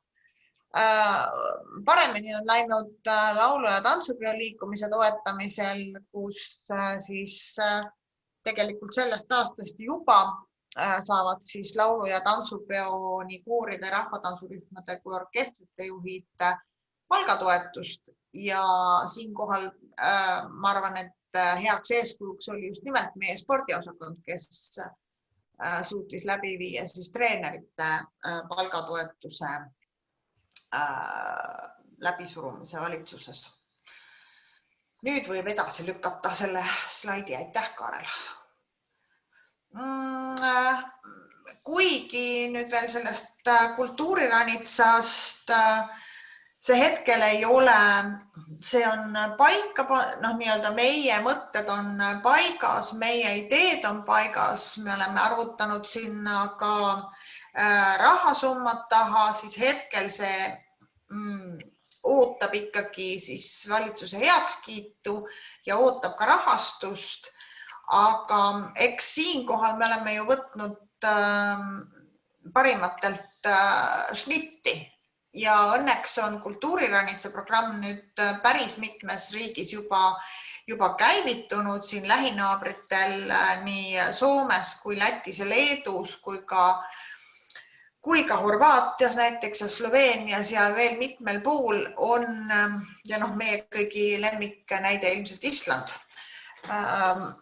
Siis see on see koht, kus Kultuuriministeerium tahaks õla alla panna, et iga põhikooli õpilane saaks käia siis kas muuseumis, kontserdil, teatrietendusel, kunstinäitusel, kinos, aga ka näiteks saaks kutsuda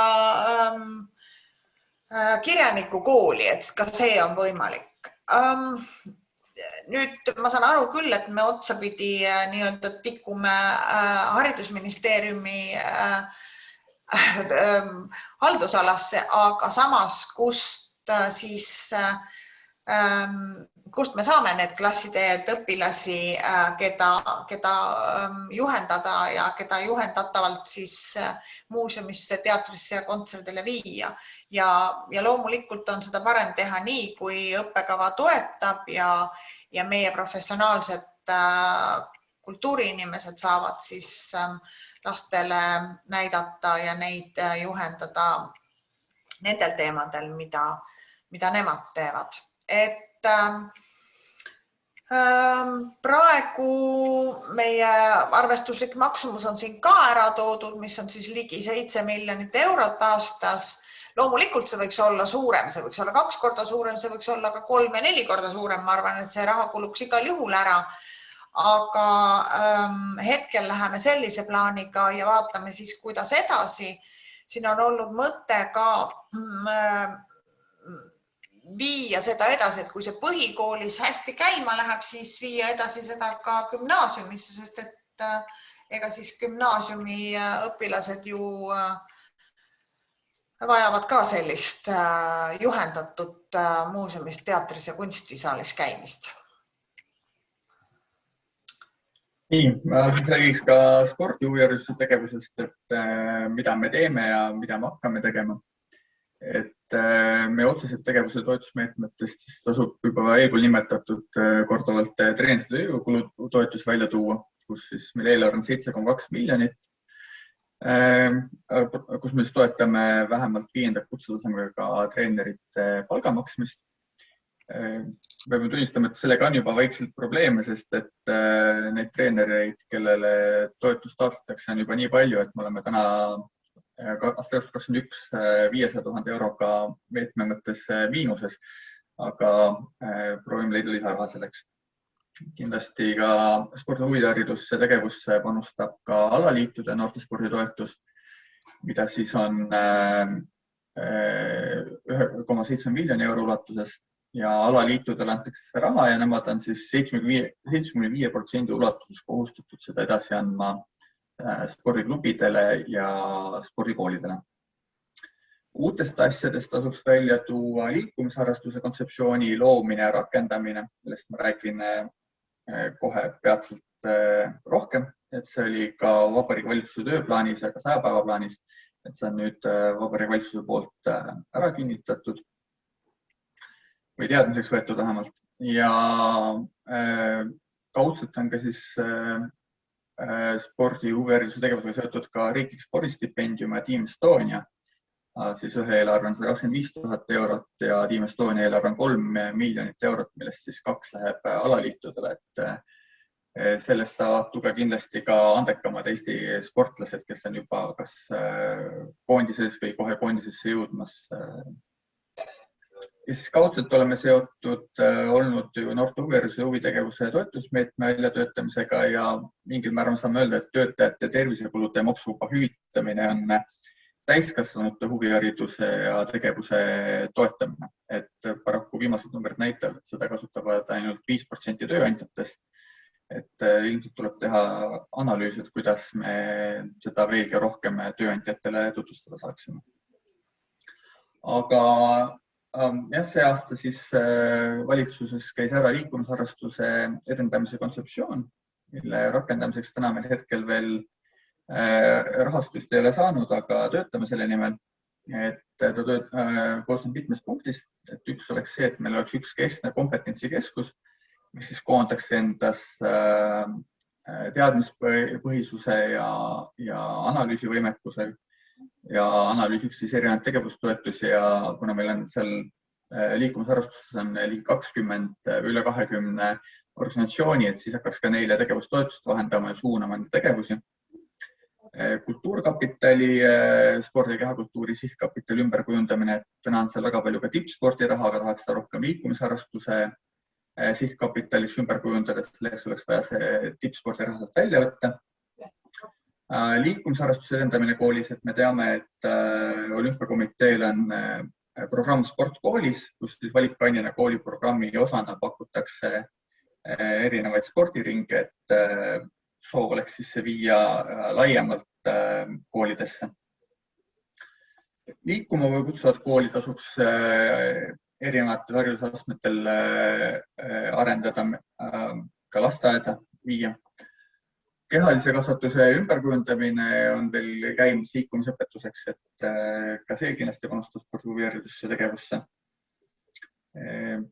Omaette teema on meil ka erivajadustega inimeste kaasamine liikumisharrastusse, et paar aastat tagasi liikus siis erivajadustega inimeste spordiorganisatsiooni Sotsiaalministeeriumi alt Kultuuriministeeriumi alla, et seal on veel plaanis mitmeid tegevusi ellu viia, kaasa arvatud näiteks ka treenerite ümberkoolitamine või ettevalmistamine erivajadustega inimeste kaasamiseks või peaksime üle vaatama selle, kuidas spordiobjektid on kohandatud selleks, et erivajadustega inimesed saaksid seal sportida.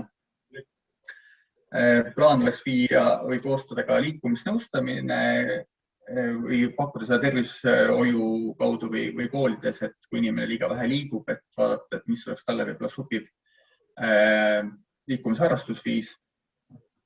Üleüldiselt panustab huviharidusse tegevusse ka liikuma kutsuva keskkonna loomine ja sporditaristu loomine, korrastamine. Ning eraldi on välja toodud punktidena ka siis, kuidas see liikumist edendada töökohtadel ja ka eakate liikumisaktiivsuse edendamine.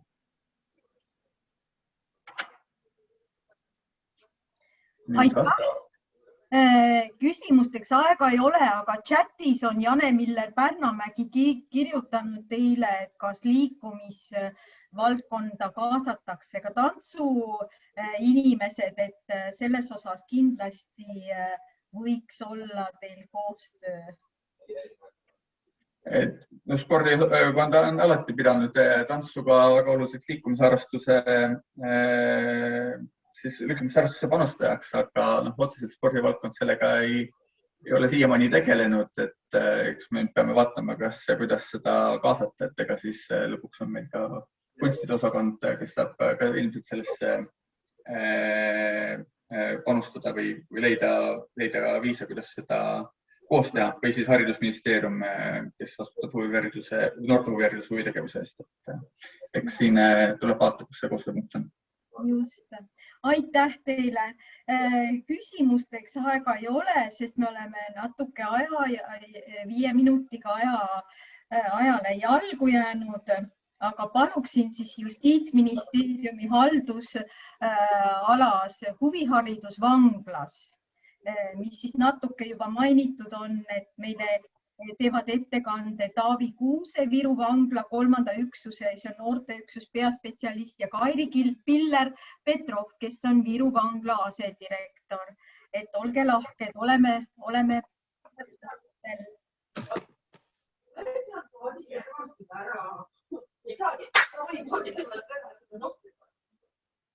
ja kas teil on esitlus ka? Ja.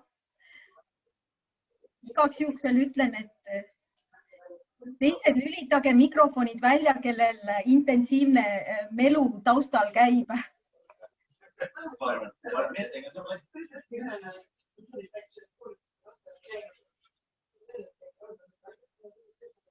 Nii.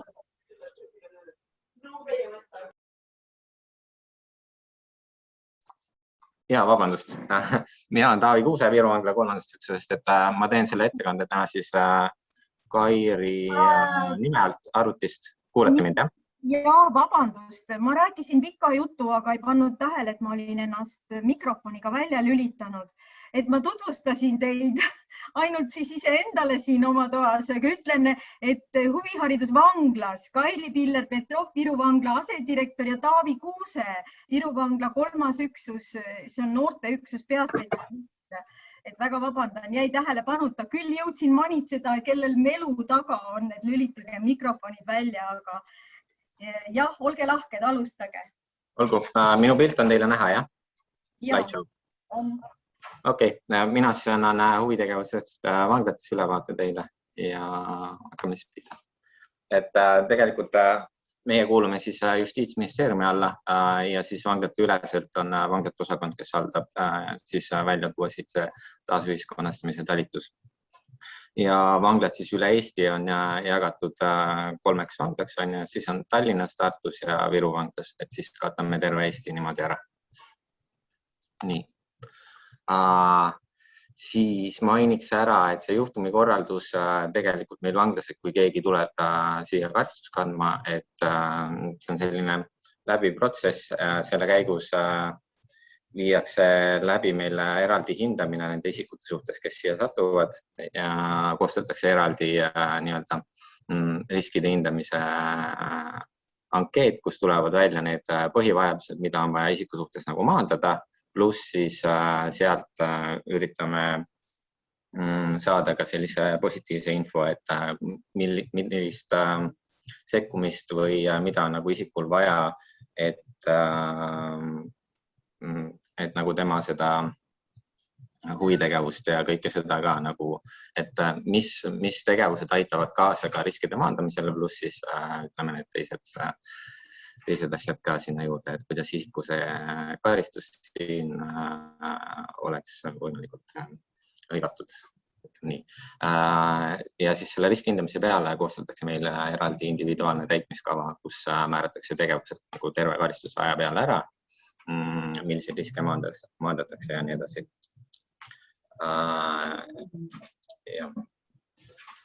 Et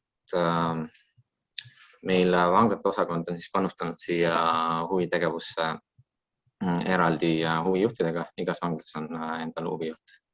Ja siis tegelikult need huvitegevused, mis nüüd ei ole konkreetselt nüüd selle riskihindamise nii-öelda baasil tehtud, ei ole neid ITK-sse kantud, küll aga meil on juba riskihindamise pinnalt nii-öelda info olemas, et milliseid tegevusi, milliste isikute suhtes võiks läbi viia. Jah, et huvitegevused siis meeskonnategevusena, huvijuht on see, kes neid koordineerib ja siis üleüldse on siis taas ühiskonnastavad ametnikud, kes seda toetavad.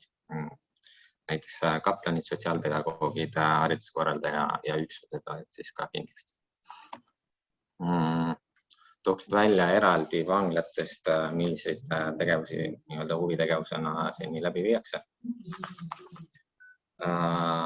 Tallinnast näiteks on kunstiring, sinna alla kuulub siis maalimine, joonistamine, käsitöö ja sellised tegevused meestele, naistele eraldi. Siis on muusikaringid, mängivad seal kitarri, süntesaatoreid. Näiteks naissoost kinnipeetavatele tehti naistepäeva puhul kontsert, osalesid eraldi verepäevadel ja nii edasi. Siis nad koostavad endal üritustena nii-öelda perepäevasid, emadepäevasid, maleturniire, diskussiooniklubi, mälumängud, siis see on hästi populaarne. Siis kirjandikonkursid on circa 3-4 korda aastas tehtud, kus on antud teemad kirjutamiseks, kõik saavad osaleda, ka vahistatud isikud. Ja loovtegevused, no jah, et need on rühmana siis narko osakonnas nii-öelda naistele ja individuaalkorras kontaktisiku tellimusel, et selliseid asju tehakse. Siis emakeelepäevaga seotud üritus, teevad etteütlusi eesti-vene keeles, siis motivatsiooniüritused, sellised nagu koduperenaiste klubi, kontaktisikud seal valivad, kes osalevad koos, küpsetavad midagi ja kasutavad kööki nii-öelda. Siis jah, sektsioonides lauatennis, koroona, lauamängud, need on vaba aja tegevustena nii-öelda saavad ennast hoiata. Ja spordisaali kasutamine ja joogakursused. Nii. Tartust välja tuua siis on jalgpallitrenn, jooga, keraamika, treeningud, korvpallitrenn, kunstiring, muusikaring, nahatöö, puutöö, raamatuklubid eraldi, ringtreeningud, sulgpannitrennid, vitraažiring, võrkpallitrenn, näitering. Tartust tooksid välja, et seal on eraldi loodud kinnipeetavatele huvikeskus, mis nüüd vanast ametnike nii-öelda jõusaaliste ruumidest on neile võimaldatud. Ja Viirust on siis samamoodi, et muusika, kunst, tantsutegevused, kus on peotants, breaktants, muusika osas ka käivad meil räppimas siin ja teevad selliseid asju. Puslesi kokku panema, malering, tegelevad muusikaga, teist korda, joonistavad, maalivad, voldivad, voolivad savist asju, keraamikaga tegelevad, siis on tinavalamine veel eraldi, malering, filmi vaatamine, vahistatutele eraldi on joonistamine, maalimine, siis voltimine ja savivoolimine, malering ja filmi vaatamine.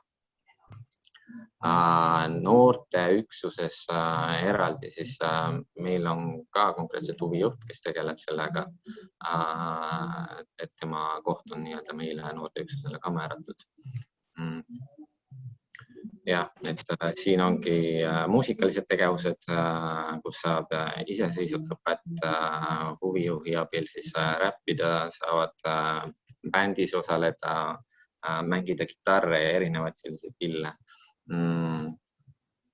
Siis kunstitegevustega joonistamine, maalimine, paberist voldivad meil siin asju ja savist voolida, tantsu nii-öelda õpe, breaktants, eesti keele, Eesti meeste rahvatants ja samamoodi pusled, maleringid ja filmi vaatamised.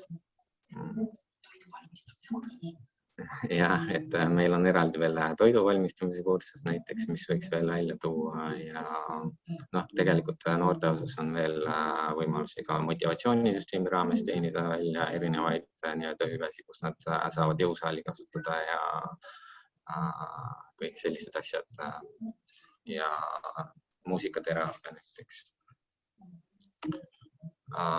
Ja siis Viru vanglast võib-olla tooks need üritused ka välja, et need on ka, mis üle vangla nii-öelda tehakse. Et näiteks kooliüritused, kus on tarkuse päevaaktus, kooli lõpupidu, jõulupidu, perepäeva üritused, emade ja isade päeva üritused, siis erinevad kontserdid nii-öelda esinejatega väljast või siis vanglast seest. Olgu, tänan teid tähelepanu eest, kui kellelgi küsimusi. Aitäh! Palun, kellel on mikrofon sisse jäänud ja räägib intensiivselt muud juttu, olge nii kallis inimene ja lülitage mikrofon välja. Mul on küsimus. Ma kasutan kui koosoleku juhataja õigust. Kas teil on ka statistikat? Teil olid väga huvitavad tegevused, et mil määral siis kinnipeetud või ka noored kasutavad neid? Kas selle vastu on huvi? Kairi tuleb ka vahepeal pilti. See kõrvaljutt võib tulla ka Viru vangla kabineti aknast, kuna meil on siin väljas üks üritus hetkel. Aga ja tegelikult võib öelda küll, et on väga suur huvi, sest võimalusi on ju palju ja me püüame jõuda õigete inimesteni ja nõudlus on kindlasti suurem täna. Kui me suudame pakkuda nii ruumiressursi kui inimressursi puuduse tõttu, aga huvi on suur ja protsendiliselt võib-olla selline 15-20% saab ka regulaarselt osa võtta. Ja, kas kellelgi on veel kiireid küsimusi, sest me oleme tegelikult ilusasti ajagraafikus, et me saame praegu võtta küsimusi ja saame minna kokkuvõtete juurde. Kas kellelgi on veel küsimusi? Kalle Köönemägi siin selline huvitav küsimus, et millist statistika on tehtud tulemustest, et mis see annab? Mis puudutab nüüd konkreetselt huvitegevust, siis minu andmetel täna sellist statistikat ei ole tehtud. Statistikat tehakse ikkagi põhiriski maandavate tegevuste korral, et kui palju on siis retsidiivsusprotsent, eks ju, Eesti riigis. Küll aga ma tean väga palju juhuseid ja inimesi, kes on vanglas leidnud näiteks nahktöö või vitraaži tegemise ja peale vabanemist need jätkavad sellega ka vabaduses, sest ta siiamaani isegi ei teadnud, et tal on selline soov teha, tal on selline tahe teha, tal on tegelikult olemas oskused, et siin on ta saanud selle info ja pisiku, aga et statistikat, et nüüd tänu huvitegevusele konkreetselt jäävad tegemata mõned kuriteod, seda ma küll täna välja ei oska öelda, need on ikkagi kogu selles tegevuses koos. No arusaadav jah, aga võiks veidi uurida selles mõttes, kui ressursse leiab, et kui ta näiteks leiab endale selle nahatöö või mis iganes oma loomingulise avanemise, siis tõenäoliselt ta selle all kuritegusid ei tee. Ja mul on veel selline küsimus, et kas näiteks just nimelt need tehnilised oskused, automaatika või inseneeria või kõik selline leiutamine või drooni ehitamine, ka arvata võib, et neil on esialgu raske keskenduda inimestel, seal võivad olla psüühilised probleemid, keskendumisraskused ja et siis sobib sport ja kõik seda ju teie riskihindamine arvatavasti peilib välja, aga mõni introvertsem ja nagu digioskuste ja no ütleme, et sealt tuleks nagu seda sellist tehnilist oskust ka. Võib-olla leiab, et noh, niisugused väiksed MacGyverid, kas need võiksid ka vanglatest nagu tulla? Kindlasti nad võiksid tulla ja kindlasti neil on huvi ka. Nüüd on küsimus see, et kas vanglateenistus ja vanglad nagu seda väga tahaksid, arvestades nende nutikust, et me peame siin hindama kindlasti riske selle juures, et kas need tehnika nii-öelda oskuste arendamised nüüd sellisel moel on kõige turvalisemad. Küll aga me jagame infot, et kus näiteks, kui tal ongi huvi robootikaga tegeleda või et kus ta oma elukohas näiteks saaks pöörduda ja kuhu minna ja me saame aidata kontakte võtta ja teha sellise esimese tutvustuse, et leida see kontakt. Tänan. Ma tänan, väga huvitav oli ja mul on tunne, et seal on suur potentsiaal nii uurimuse mõttes, sest me teame, kuidas Soomes Helsingi linnateater tegi vanglatega avaliku teatri etenduse, aga nüüd annaksin ma kokkuvõteteks ja küsimusteks sõna Piret Viirpalule Kunstikoolide Liidust ja Huvest. Ole lahke, Piret. Ja, aitäh, Ege. Et on olnud tõepoolest väga huvitav arutelu ja selge on see, et selle 2 tunniga ei jõua ära rääkida kõike vajalikku ja võib-olla mõned olulised teemad täna alles püstitusid. Et läbi jäi kumama ja siin viimastes aruteludes siiski, et päris ei olda vaimsus, eks ju, inimese kasvatamine, väärtus, moraal, eetika, koostöö, et sellised nii-öelda valdkondade ülesed, erialade ja haridusliikide ülesed üldpädevused, et see on üli oluline teema, millele peaks keskenduma just nimelt kõik meie valdkonnad koos. Et seda üksi ei saa keegi teha, et neid küsimusi ei saa lahendada huviharidus üksi või üldharidus üksi või täiskasvanute koolitus, vaid see on see, kus tuleb pead kokku panna. Et väga hea meel oli näha Merilin Tatriku ettekandest just Haridus- ja Teadusministeeriumi poole pealt, et huvihariduse teemad on lõpuks ometi olulisena välja toodud ja et kuna pealkirjaks oli haridusvaldkonna arengukava, siis mulle isiklikult tundub, et see on paljude küsimuste vastuste leidmise võti. Et huviharidus on haridus ja ta kuulub haridusvaldkonna alla ja kui haridusvaldkonna arengukavas on need teemad sees, et siis läheb kõik hästi paremuse poole ja kvaliteedi poole, sest see väga olulisena kõikidest tänase päeva ettekannetest minu meelest, et nende juhendajate koolitus, ettevalmistus, kvaliteet ja ikkagi inimese toetamine, sellise õnneliku, täisväärtusliku inimese kasvatamine on meie kõigi ühine eesmärk, et just nimelt see, muidugi on see ka ennetustegevus, aga et me ei peaks tegelema tagajärgedega. Suurepärane ja huvitav oli Sotsiaalministeeriumi poolne ettekanne ja see, et kuulata, mida vanglates tehakse, tundub, et vanglas on kohad, vähemalt Viru vangla näite põhjal tundus, et vangla huvihariduse tegevus on palju mitmekesisem kui võib-olla mõne kohaliku omavalitsuse oma, kui nii võib öelda, et tõesti väga palju võimalusi. Aga siia ma arvan, me võiksimegi joone alla tõmmata, võib-olla on veel küsimusi, mida keegi küsida tahab, et chati kirjutada. Ma loodan, et kõik see saab salvestatud ka see chati tekst, et sealt saab siis edasi minna, sest seal on väga väärtuslikke ettepanekuid, mida võib-olla praegu ei jõudnud kiiresti kokku võtta. Aitäh, Piret, suurepärane kokkuvõte. Kas on küsimusi, kiireid küsimusi? Praegu on veel 1 minut aega, et me oleme nii, et pidas vajalikuks meile öelda, et ta salvestab. Et aitäh partneritele ja me jätkame tegevusega ja suur tänu ministeeriumi esindajatele, et tundub nii, et see sild, esimene trepiaste on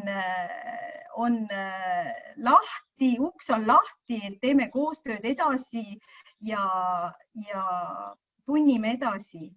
Et kui nüüd Jane või keegi tahab kokkuvõtvat midagi veel öelda, siis olen kõigile väga tänulik ja me läheme huvihariduse töörühmaga suvepuhkusele ja jätkame terminite töörühmaga augustis ja siis ka huvihariduse partneritega kaalume edasisi samme. Et suur tänu teile. Ja kui sõnavõtjaid rohkem ei ole, siis tänan tähelepanu eest. Lõpetame koosoleku. Ilusat päeva jätku, ilusat nädalavahetust.